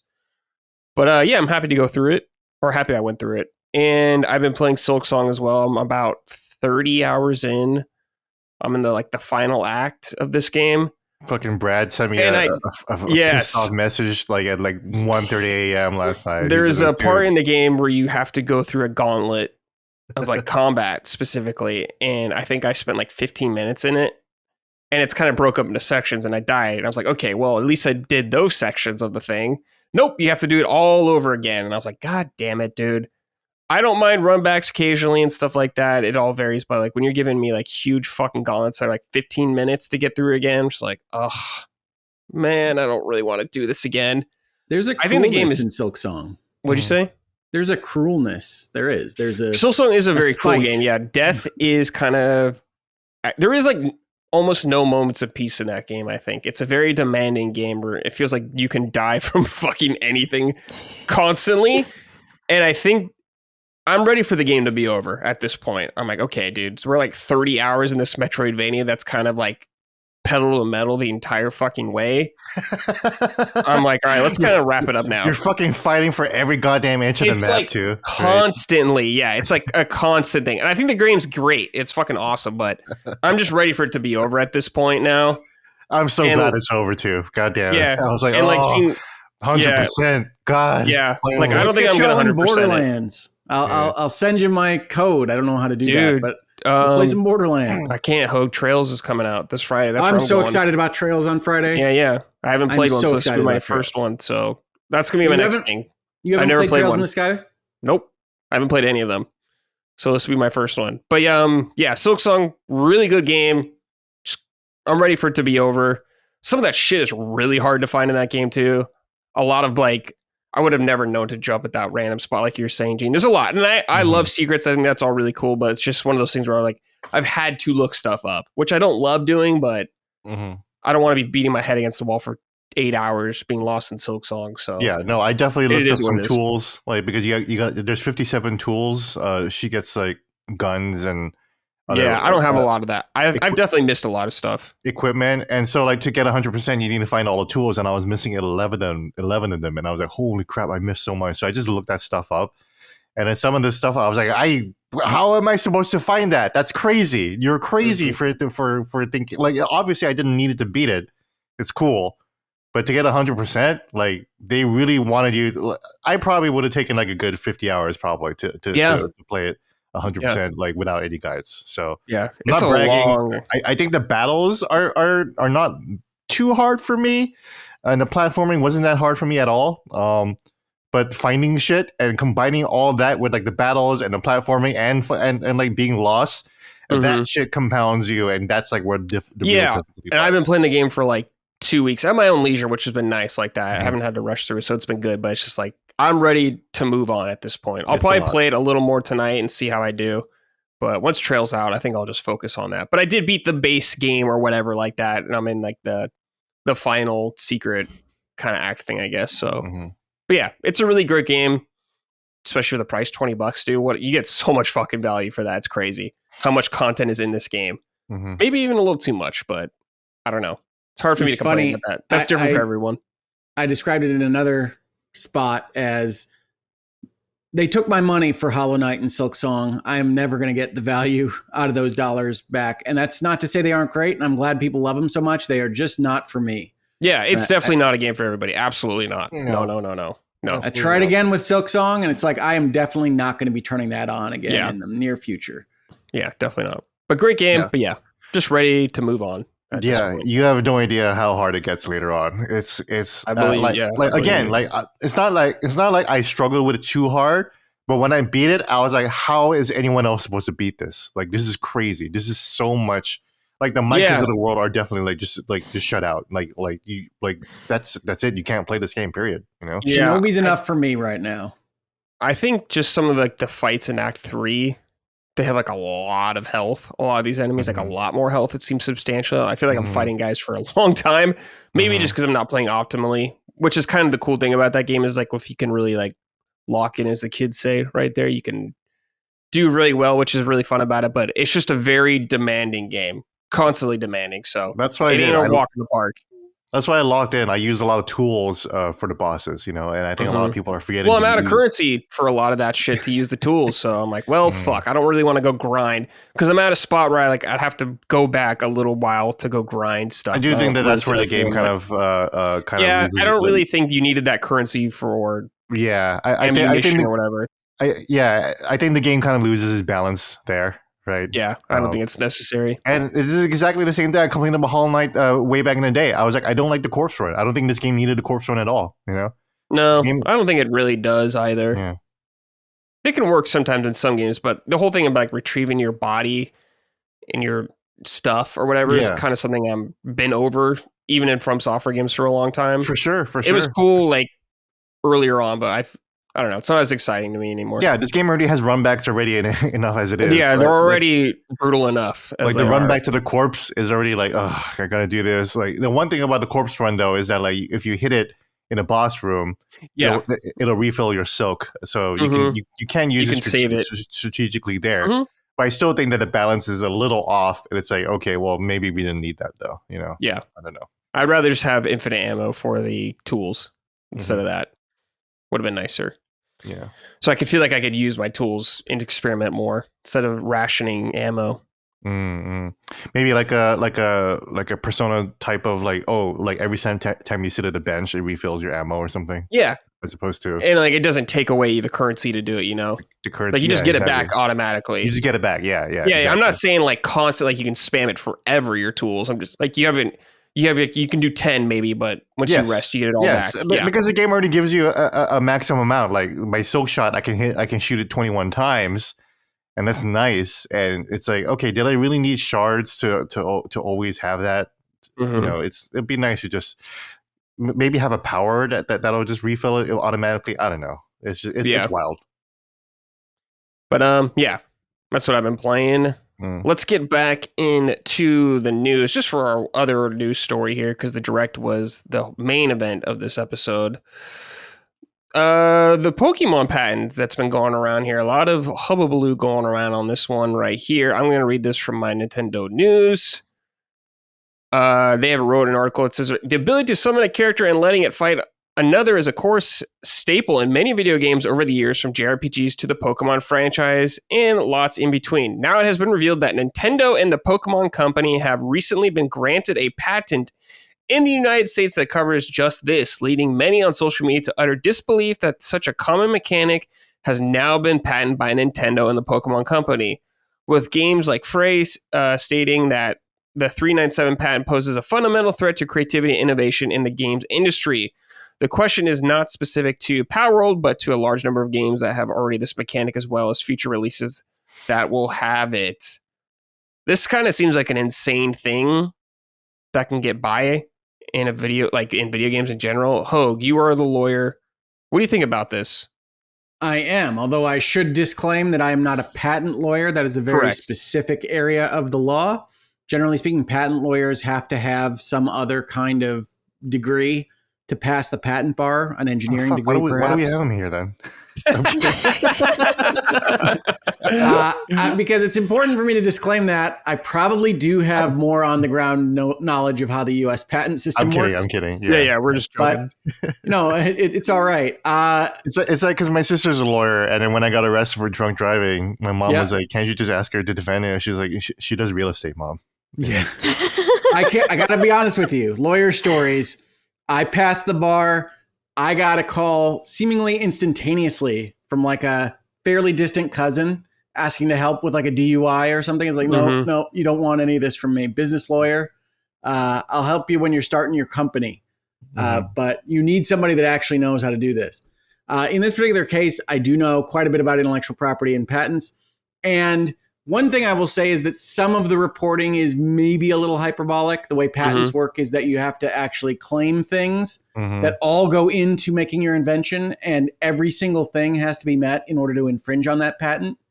And so it isn't quite as bad as your turn-based JRPG doesn't allow you to summon your Esper anymore. Thank you for saying that. Yeah, a lot of people are just misinterpreting it. But I'm sorry, go ahead. But yeah, no, that's quite all right, Gene. So it's not quite as bad as that, because patents and all of intellectual property, as I say a lot, only protect expression, not the idea. It's not the concept of summoning a character. It is the way that Nintendo described it happening, which is in a 3D field and controlled essentially by AI. It's clearly designed to be another kind of part of their Pal World defense. But that doesn't mean that I think it should have been granted, right? One of the things that I said, a couple of places asked me for quotes. One of the things I said was that oftentimes law and technology are a few steps apart. Law is a very conservative, small c kind of institution. It's very slow to move. It's very slow to understand what is happening in the world around it.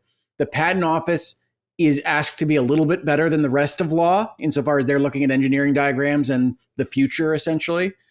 But in the world of video games, what you are going to do if you are Nintendo or anyone else is you're going to make a claim, you're going to put a document together, you're going to put it in front of one patent examiner, and you're going to say, this deserves a patent. And that examiner is going to look at whether it meets all the requirements of an invention in the United States and deny or grant you your patent. One of the things you are supposed to tell them is what prior art exists, and that's a technical term, Mhm. in the world that might prevent the patent from being declined, because every patent system in the world, although I'm only going to speak about the United States one for our purposes here, says you can only get protection for something that hasn't already been invented, right? That makes a lot of sense. Mhm. You can't otherwise claim a patent on something that already exists in the world. So it has to be what we call in the law novel. And more importantly, for purposes of discussing video games, it can't be something that would be obvious to a skilled practitioner in the industry as something that would develop from all the other things that already exist, right? So once you know that you can have sub-characters controlled by AI, once you know that you can put things in your pocket, once you know that you can throw them out into a 3D field, probably all of that goes into prior art, right? So Nintendo got this patent granted as part of its Pal World defense. But one of the things people ask me is, are they just going to sue everybody out of existence? And the answer to that is probably not. I never make claims for understanding what a given corporation is going to do. And Nintendo is crazy. We already talked about that. They're bringing back the Virtual Boy.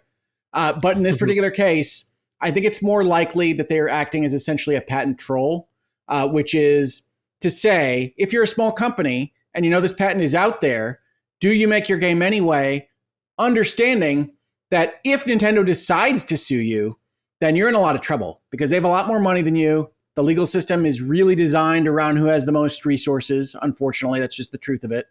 And so they could make your day a bad one if they chose to do so. And that might be enough to prevent you from going about pursuing your design from the start, right? So Nintendo is likely looking at this as we got this granted.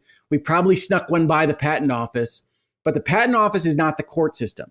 So the way that a patent is actually enforced is that you see other company do something and then the patent holder sues for infringement, and then the court gets to decide whether an infringement has occurred. And one of the defenses to that is the patent office shouldn't have granted that patent. Like they were crazy. There's all this prior art. You see this in a lot of patent cases where essentially the smaller company would say, look at all these ways in which summoned characters already existed. This is ridiculous that it was granted ever. And the patent should be immediately revoked or voided. And so that is, I think, the most likely outcome if Nintendo were to try to assert this patent, which means that they're probably not going to. But it doesn't mean it's great for other developers. It does have a chilling effect on development and everything that you heard from that Games Fray quote. That does happen. I don't love this. I think the patent office probably needs to be looked at really on all software, but especially entertainment software, because they're just out of their depth on analyzing these things right now. They don't have the resources and they're frankly bad at it. But I think everybody saying this is a bad idea for this patent to go out is right, but it probably isn't the apocalypse that it's being described as in certain quarters. So theoretically, I guess, if whenever Elder Scrolls 6 comes out and I'm playing the game and I summon a skeleton to fight with me and he starts attacking enemies on his own, is that something Nintendo's talking about here, like covering that ground? It's possible, right? I'd have to actually look at the patent itself because the way these things are is they're very technical documents, and then they actually go in and say, all right, it needs to be in a 3D space. It needs to come from a menu in this way. It needs to require a joystick press or a button press of this kind. It needs to do this when it hits the field. It needs to do this when whatever hit the field contacts another enemy. And it has to be everything. That's all the patent was granted on. I think they were granted a really broad patent that probably would kind of grab some other things in the 3D space that they shouldn't be. But it doesn't, I can't answer that in the hypothetical because it would need to be analyzed across all the claims in the patent itself. Okay. Well, yeah, this sounds like an insane thing to patent and to get through. Yeah, no, I think it was too broad. I would say, yes, it's very looking broad. at the articles, looking at the front page abstract of the claims, it does look like it shouldn't have been granted. I can say that, but I can't promise you that a good lawyer couldn't say, well, it's not actually meeting claim 17 because that requires this thing that isn't in our Elder Scrolls game, right? And it is a shame that the legal counsel at one of these big companies would probably have to have that conversation with a patent troll holding things that you need to be worried about in the game space, because you don't want to be designing your game around, okay, we need to make sure that we don't show the weather vane in that way because maybe that trips this patent. But that's what Nintendo is doing. I love Nintendo. I love their products. I love my Switch 2. This particular legal strategy, I also don't love. Yeah, I'm not really a fan of a lot of their legal strategies. They always seem to do some really weird stuff. They're big bullies. They are. Yes. This is a Yeah. bullying tactic. And I don't think you have to throw your Switch out the window or say you hate Nintendo forever for doing this, but you can acknowledge that this is a bullying tactic. Mm-hmm. Micah, any thoughts about all this kind of stuff? I know it's a very complicated issue and stuff, and we are not lawyers. We don't know anything. So just anything if you got thoughts, though. It to me, just as a layperson, it did seem like way too broad, but having Hoeg explain it, that the reality is that there's probably several sub points that would make it that like it has to be exactly this way. It's like, okay, it still sounds like a step too far, even for Nintendo, the most litigious game company ever. But I just don't love that it was granted, because it does just seem on the surface way too broad in scope. Yeah. But Rick gives me hope that something like Persona wouldn't be penalized, because it's like, well, because it actually has to be this, and this to be the exact copy that they're claiming it would be, and have these other conditions met to actually have the patent be, upheld or whatever claimed by them. I think it's unlikely in a turn-based field that you're going to run up against the exact same stuff that's in this patent. Again, he says without looking at the claims directly, so take that with the grain of salt that it deserves. But I think, and I can't remember the name of it, Micah, but I know that you were playing it or were thinking about playing it. The Persona Offshoot, the detective game that came to the Switch 2 earlier this year, I think that's probably closer. Because it has the characters that you bring out and they fight in front of you, kind of thing. Rido remastered. Rido, thank you. That was never going to come into my brain ever. And dude, it's been such a packed year. Yes, yeah, because you summon your demons, and they fight alongside you in your little battle arena each time, basically. Yeah, at least as referenced in the abstract, that seems like a closer possibility. Not a Final Fantasy VII summon. Not a Persona, essentially metamorphosis. Yeah, still seems insane. Yep. Gene, any thoughts about this before we move on? No, not really. I defer to Hoeg. Right. It's why I was happy to have him here. Because that is what I suspected. That is not some, this is going to be like I saw people were like, oh my god, this is going to stop summons from happening in Final Fantasy, and it's like, that's not what this is about, and it's not going to stop Dragon Quest again, because the monster catching and mechanic came from Dragon Quest. It's not going to stop Dragon Quest from doing that either. That's just not what this is. Yeah, your Octopath Traveler Hunter is safe. I feel pretty confident in these statements. Yes, exactly. Yeah. All right. Let's end the show with some write-ins from the audience. If you want to write into the show, I post a thread every Sunday on our Patreon calling for your submissions, so keep an eye out there. This is from a rabbit that only eats hawks. Can you ask Hoeg about his smoking/barbecue history? I understand he is some kind of lawman, but what is he to the smoker community? All right, well, Mike is a big grilling enthusiast on this podcast, Hoeg, so the audience has got to know. That's got to be smoking meats, right? Not just tobacco. Yes. My history with smoking meats is that I watched Top Chef Texas once, which was delightful. But I was put off by the fact that they were like overnight smoking for 14 hours or something like that. And that my brother-in-law often makes us food at Christmas that seems to require multiple days, if not all day. And so I don't smoke meats myself, and I don't regularly get barbecue. I don't like messy foods, but that is my sole experience. And so I'm a poor member of the smoker community. Yeah, we all can't be outstanding citizens in that community like Micah.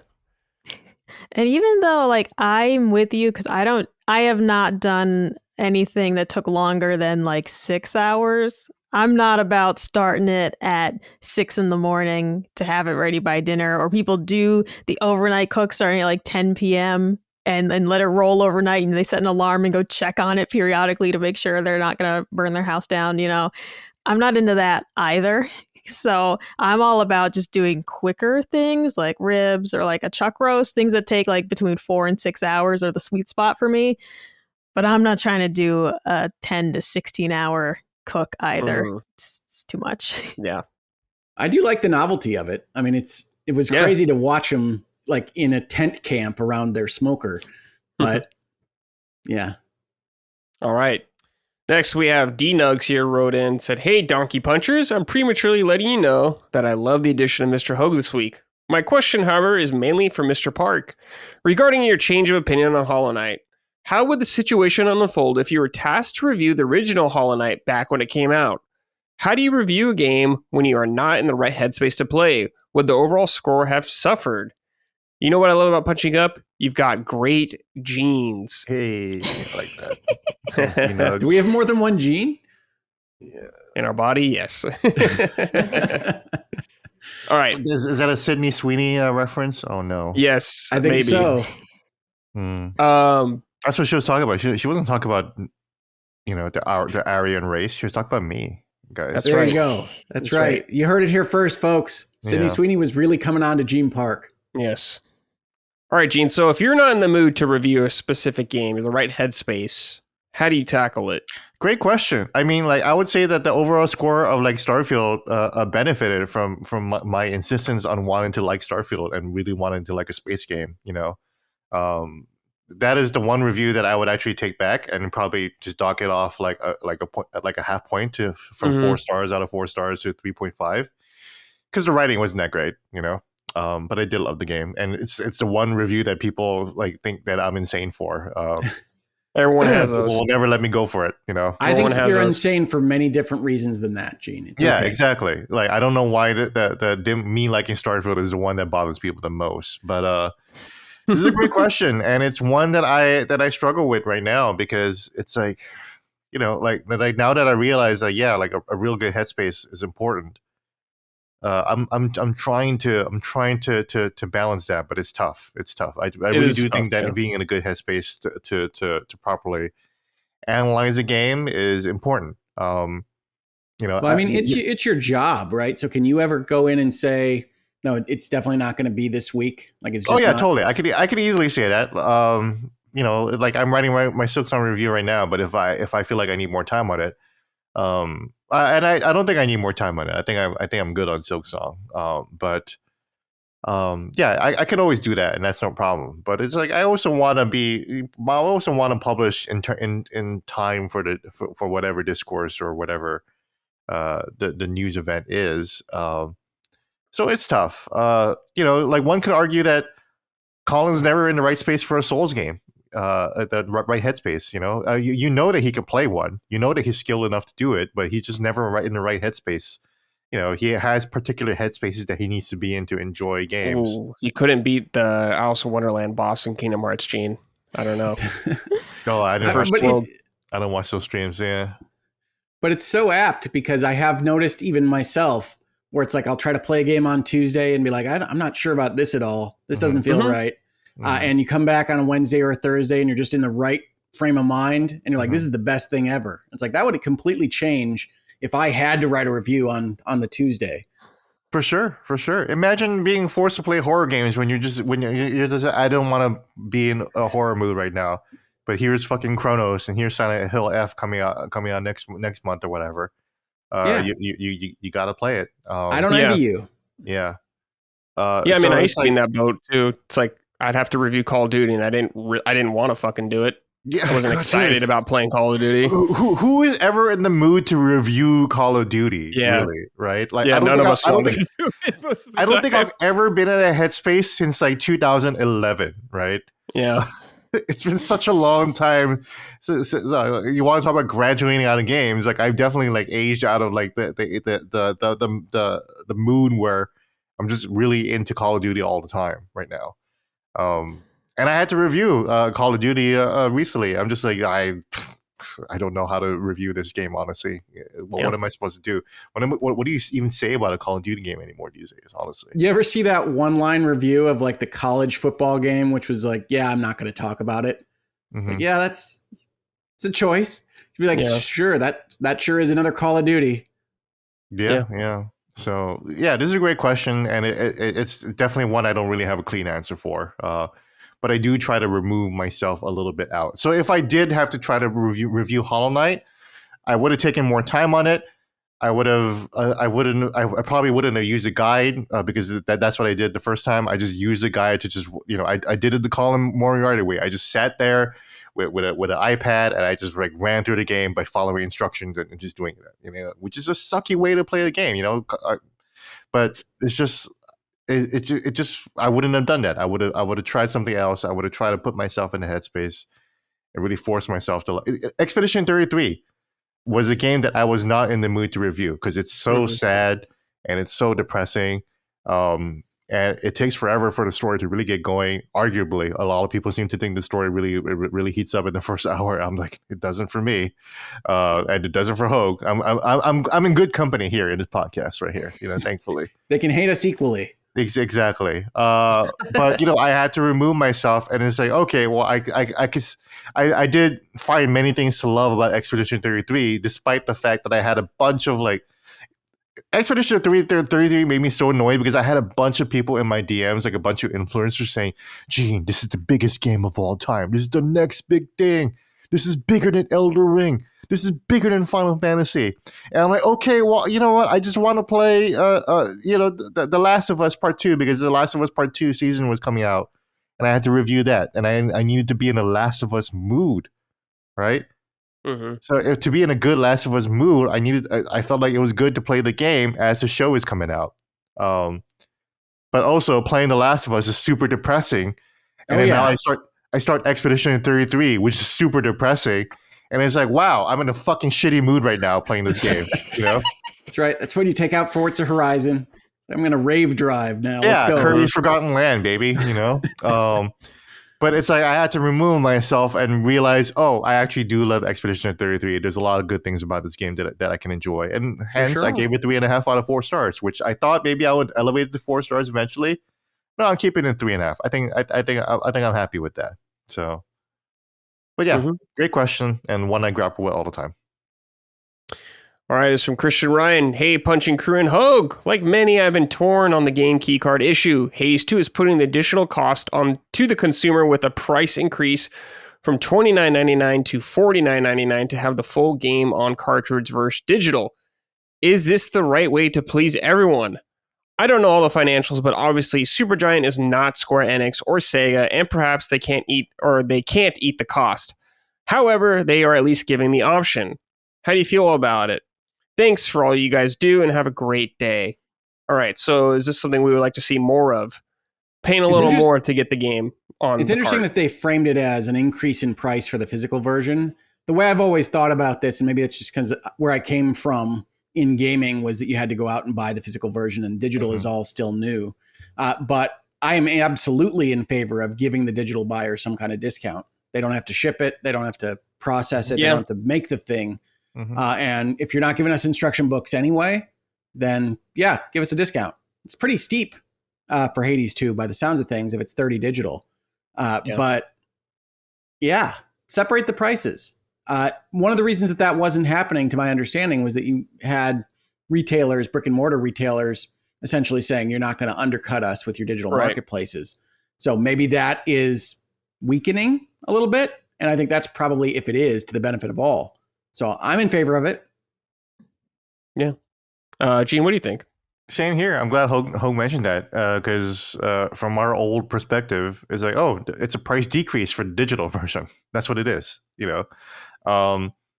And this kind of touches back on the whole, oh my God, Silksong is going to make every indie game look bad because we're not charging $20. And it's like, I don't think anyone's really going to say that about Hades 2. $30 for Hades 2, I could not spend my money faster. It might have already left my account. Yeah. No, I already bought it. I bought it in early access. So I did buy. I did spend my money faster. I'm already in. I'm good. It's Hades. It's more Hades. I love Hades. And when you think about it, Hades just has a lot more voice acting than Silksong does. So it's it's a bigger production value. You could argue that Silksong is probably still a bigger game, honestly, because that's how fucking big Silksong is. And Silksong has like so many like unique tile sets, but they also spent 7 years for Supergiant making this game in like what five years, whatever. So Yeah, I think it's great. I think I'd be more than willing to pay a nice price for a physical copy. I would buy. Look, I buy Rebirth on cartridge for like $80, you know. But I don't know if that's ever going to happen. So Right. Micah. And to be fair, I'm not saying $70-$80 is cheap. I am starting to think that $70 is pretty expensive, honestly. Yeah, like, especially when expensive. you just buy so much of it. It's like, oh my god. So They're flooding the zone with games, and yeah, it is that's the case.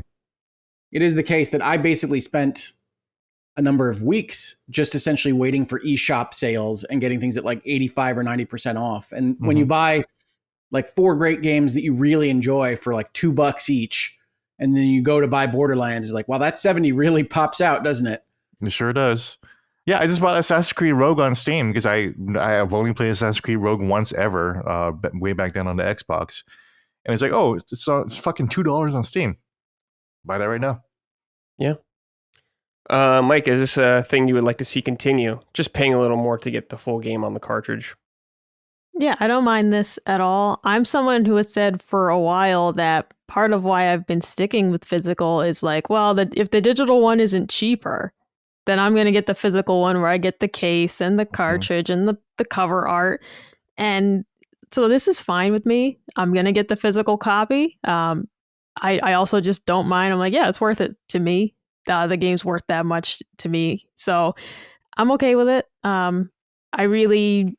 think like Hoeg's point about, retailers not wanting to be undercut. And at this point, I think we all know that digital games are king. I think we all know that the physical market will die eventually.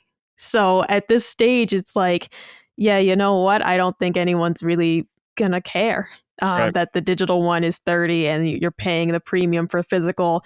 We all know that the digital marketplace will win in the end. We all know this has a time limit on it. All right, last writing here from Third Shift Weirdo. Hey, punching uppers and hello there, Hoeg. I'm going on a trip in a couple of weeks and I have a grueling 5-hour flight there and a grueling 5-hour flight back. I need to be pointed in the direction of some cozy first-party games to play on Switch 2 that I can play in airplane mode. I'm looking at Animal Crossing and maybe the Pikmin games. I need something that won't bring out my gamer rage and get me kicked off the plane. Any suggestions? Love the show and looking forward to the unhinged discussions you guys bring every week. All right, Switch 2 first-party games that are probably pretty chill, not rage-inducing. For Third Shift Weirdo here, what do you got? Well, I mean, they've got the big ones, right? Animal Crossing's the most obvious, but does that not require an online? I guess I don't know. I don't know. That's a good question. Not really, no. So if it works in airplane mode, great. I don't know that I've ever tried to play Animal Crossing on an airplane, so that's okay. Pikmins are fantastic. Another good choice. First party, they aren't making a ton in this space, I don't think. So, like, my inclination is something like Luigi's Mansion 3. Cool game. I like those picks. Micah, you have any other recommendations? I mean, I would throw Kirby and the Forgotten Land in there. I feel like it's chill enough. There's some challenge, of course. Like things like the time trials brought out my rage. However, I also was just like, I don't like doing these. And I was just like, I'm not doing these anymore. But I feel like Kirby and Forgotten Land was fantastic. Not first party, but Oregon Trail on Switch is it amazing. And if you were an Oregon Trail kid back in the day, or you never experienced it like I didn't, it's just a ton of fun. And there's a little bit of rage, but it's randomness. It's the game is just so random, and it's constantly against you, but it's different because it's not like, oh, I fucked up. It's like, well, the game just told me that he got hit by the wagon again. And it was infinitely fun to have the characters named after my coworkers. And it was like, oh, Maddie got hit by the wagon, and Cog's got dysentery. Like, it was a lot of fun to play it and have people named after my pals. Oh, yeah. So not first party, but the Oregon Trail port for Switch was fantastic. Oh, yeah. And I'm kind of feeling like I want to do another run soon. Micah got me to buy that. I still haven't played it yet, but yeah. It is so good, dude. Oh my God. It's really, really good. I do want to play it. Yeah. the stakes are so high when it was like, oh my God, Gene got bit by a rattlesnake. Like, what do we do? Lockmort was accidentally shot. Like, it was so much fun to have all the little prompts popping up, and it was all named after you guys. It was great. That is But good. if we are leaving first party land, I have to say I would recommend everybody with a Switch get Monster Train 2. I love that game so much. Do you think it's rage-inducing, though, at any moment? No, not really. It's a roguelike type of advancement, so you're going to get where you're going to get. Like your deck's going to run out of juice, and you're going to try again. But I have not personally found it to be rage-inducing. Yeah. Outside of the Twitch space, like actually needing action controls, I don't get rage from playing my strategy role-playing games or my card games. But Monster Train 2, one of my favorite games of the year. Works fantastic on Switch. Just a great design. You won't even feel your 5-hour flight. Yeah. All right. Gene, anything you'd like to recommend? Xenoblade Chronicles, Okay. Just pay attention to that story will make the time go by fly by real fast. Okay. There you go.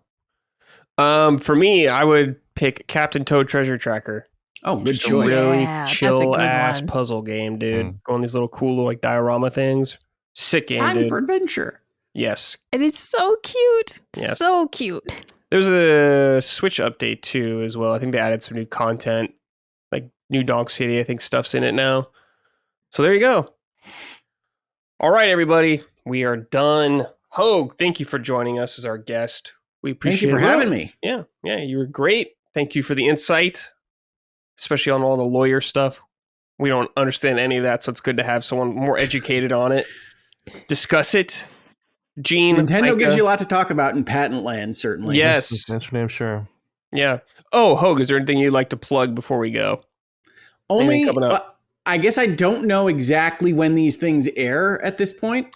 This will come out Wednesday for patrons, Thursday for everybody, I believe. Okay, so depending on whether you are a lovely patron of ours or a not as lovely not patron of ours, but you can even become a patron at some point, I will be launching a new show this week, which will air on Wednesday afternoon live, called Reasonable Minds Can Differ, which is my tag phrase on my channel, which I use in Virtual Legality and Hangouts and Headlines, where I'm going to be talking about more present day topics, not specifically politics, not specifically policy in the United States or otherwise, but things that are related to that field. So we will be talking about Charlie Kirk and things related to that tomorrow, or if I guess it'll be today or yesterday, depending on which framework you're watching us in. So please do check that out. I'm going to try to be fomenting reasoned discussion and debate and civil disagreement in a fashion that I think will be useful to everybody. Hopefully. Hasn't happened yet. I haven't taped it yet. I think it's going to go great. But check it out if you can. Excellent. Gene, you got that Silk Song review coming sometime where you're working on it. So they can keep an eye out for that. Anything else coming up? Yeah, my interview with a world famous director is coming out this weekend. Should be coming out on Saturday. So all right, so keep an eye on that on the Washington Post. Micah, anything coming from you or anything you would like to promote? I just want to say happy 23rd birthday to Animal Crossing on GameCube, and that is today, the 16th. Are you serious? So, dude? yeah, dude. I mean, it's like what 23 years? It's nuts. When I saw that, I was just like, I was felt in high school. all playing the felt all the hydration just suck out of my body, and I mummified. I just turned into a skeleton. Yeah, it is funny. I still think of Animal Crossing as one of their new IPs. So yeah. Right, like that felt very weird to read, and I played the game late. I didn't play it until I was in high school. That probably would have been 2009 or 10. So I was a couple years late to it, but still, high school is getting further and further in the rear view for me. So it still made me feel very old to see that. But love Animal Crossing, big fan. Happy 23rd birthday to it. Yeah, happy birthday, Animal Crossing. All right, everybody. Thank you for watching and listening. We greatly appreciate it. We'll see you next week. Take care, everybody, and goodbye. Punching Up, a Nintendo podcast, is a product of Last Stand Media and Collins Last Stand LLC and is proudly recorded in the USA. The show is written and hosted by me, Bradley Ellis. My co-hosts are Gene Park and Micah Moriarty. The show is edited and produced by Dustin Furman. All of Last Stand's theme music is by Ramon Narvaez. Punching Up, along with the rest of Last Stand's media shows, are fan-funded on Patreon at patreon.com/laststandmedia. The following names are at the producer level on Patreon, our highest tier, and we're grateful for your kind contributions and generosity to our independent endeavor. Thank you.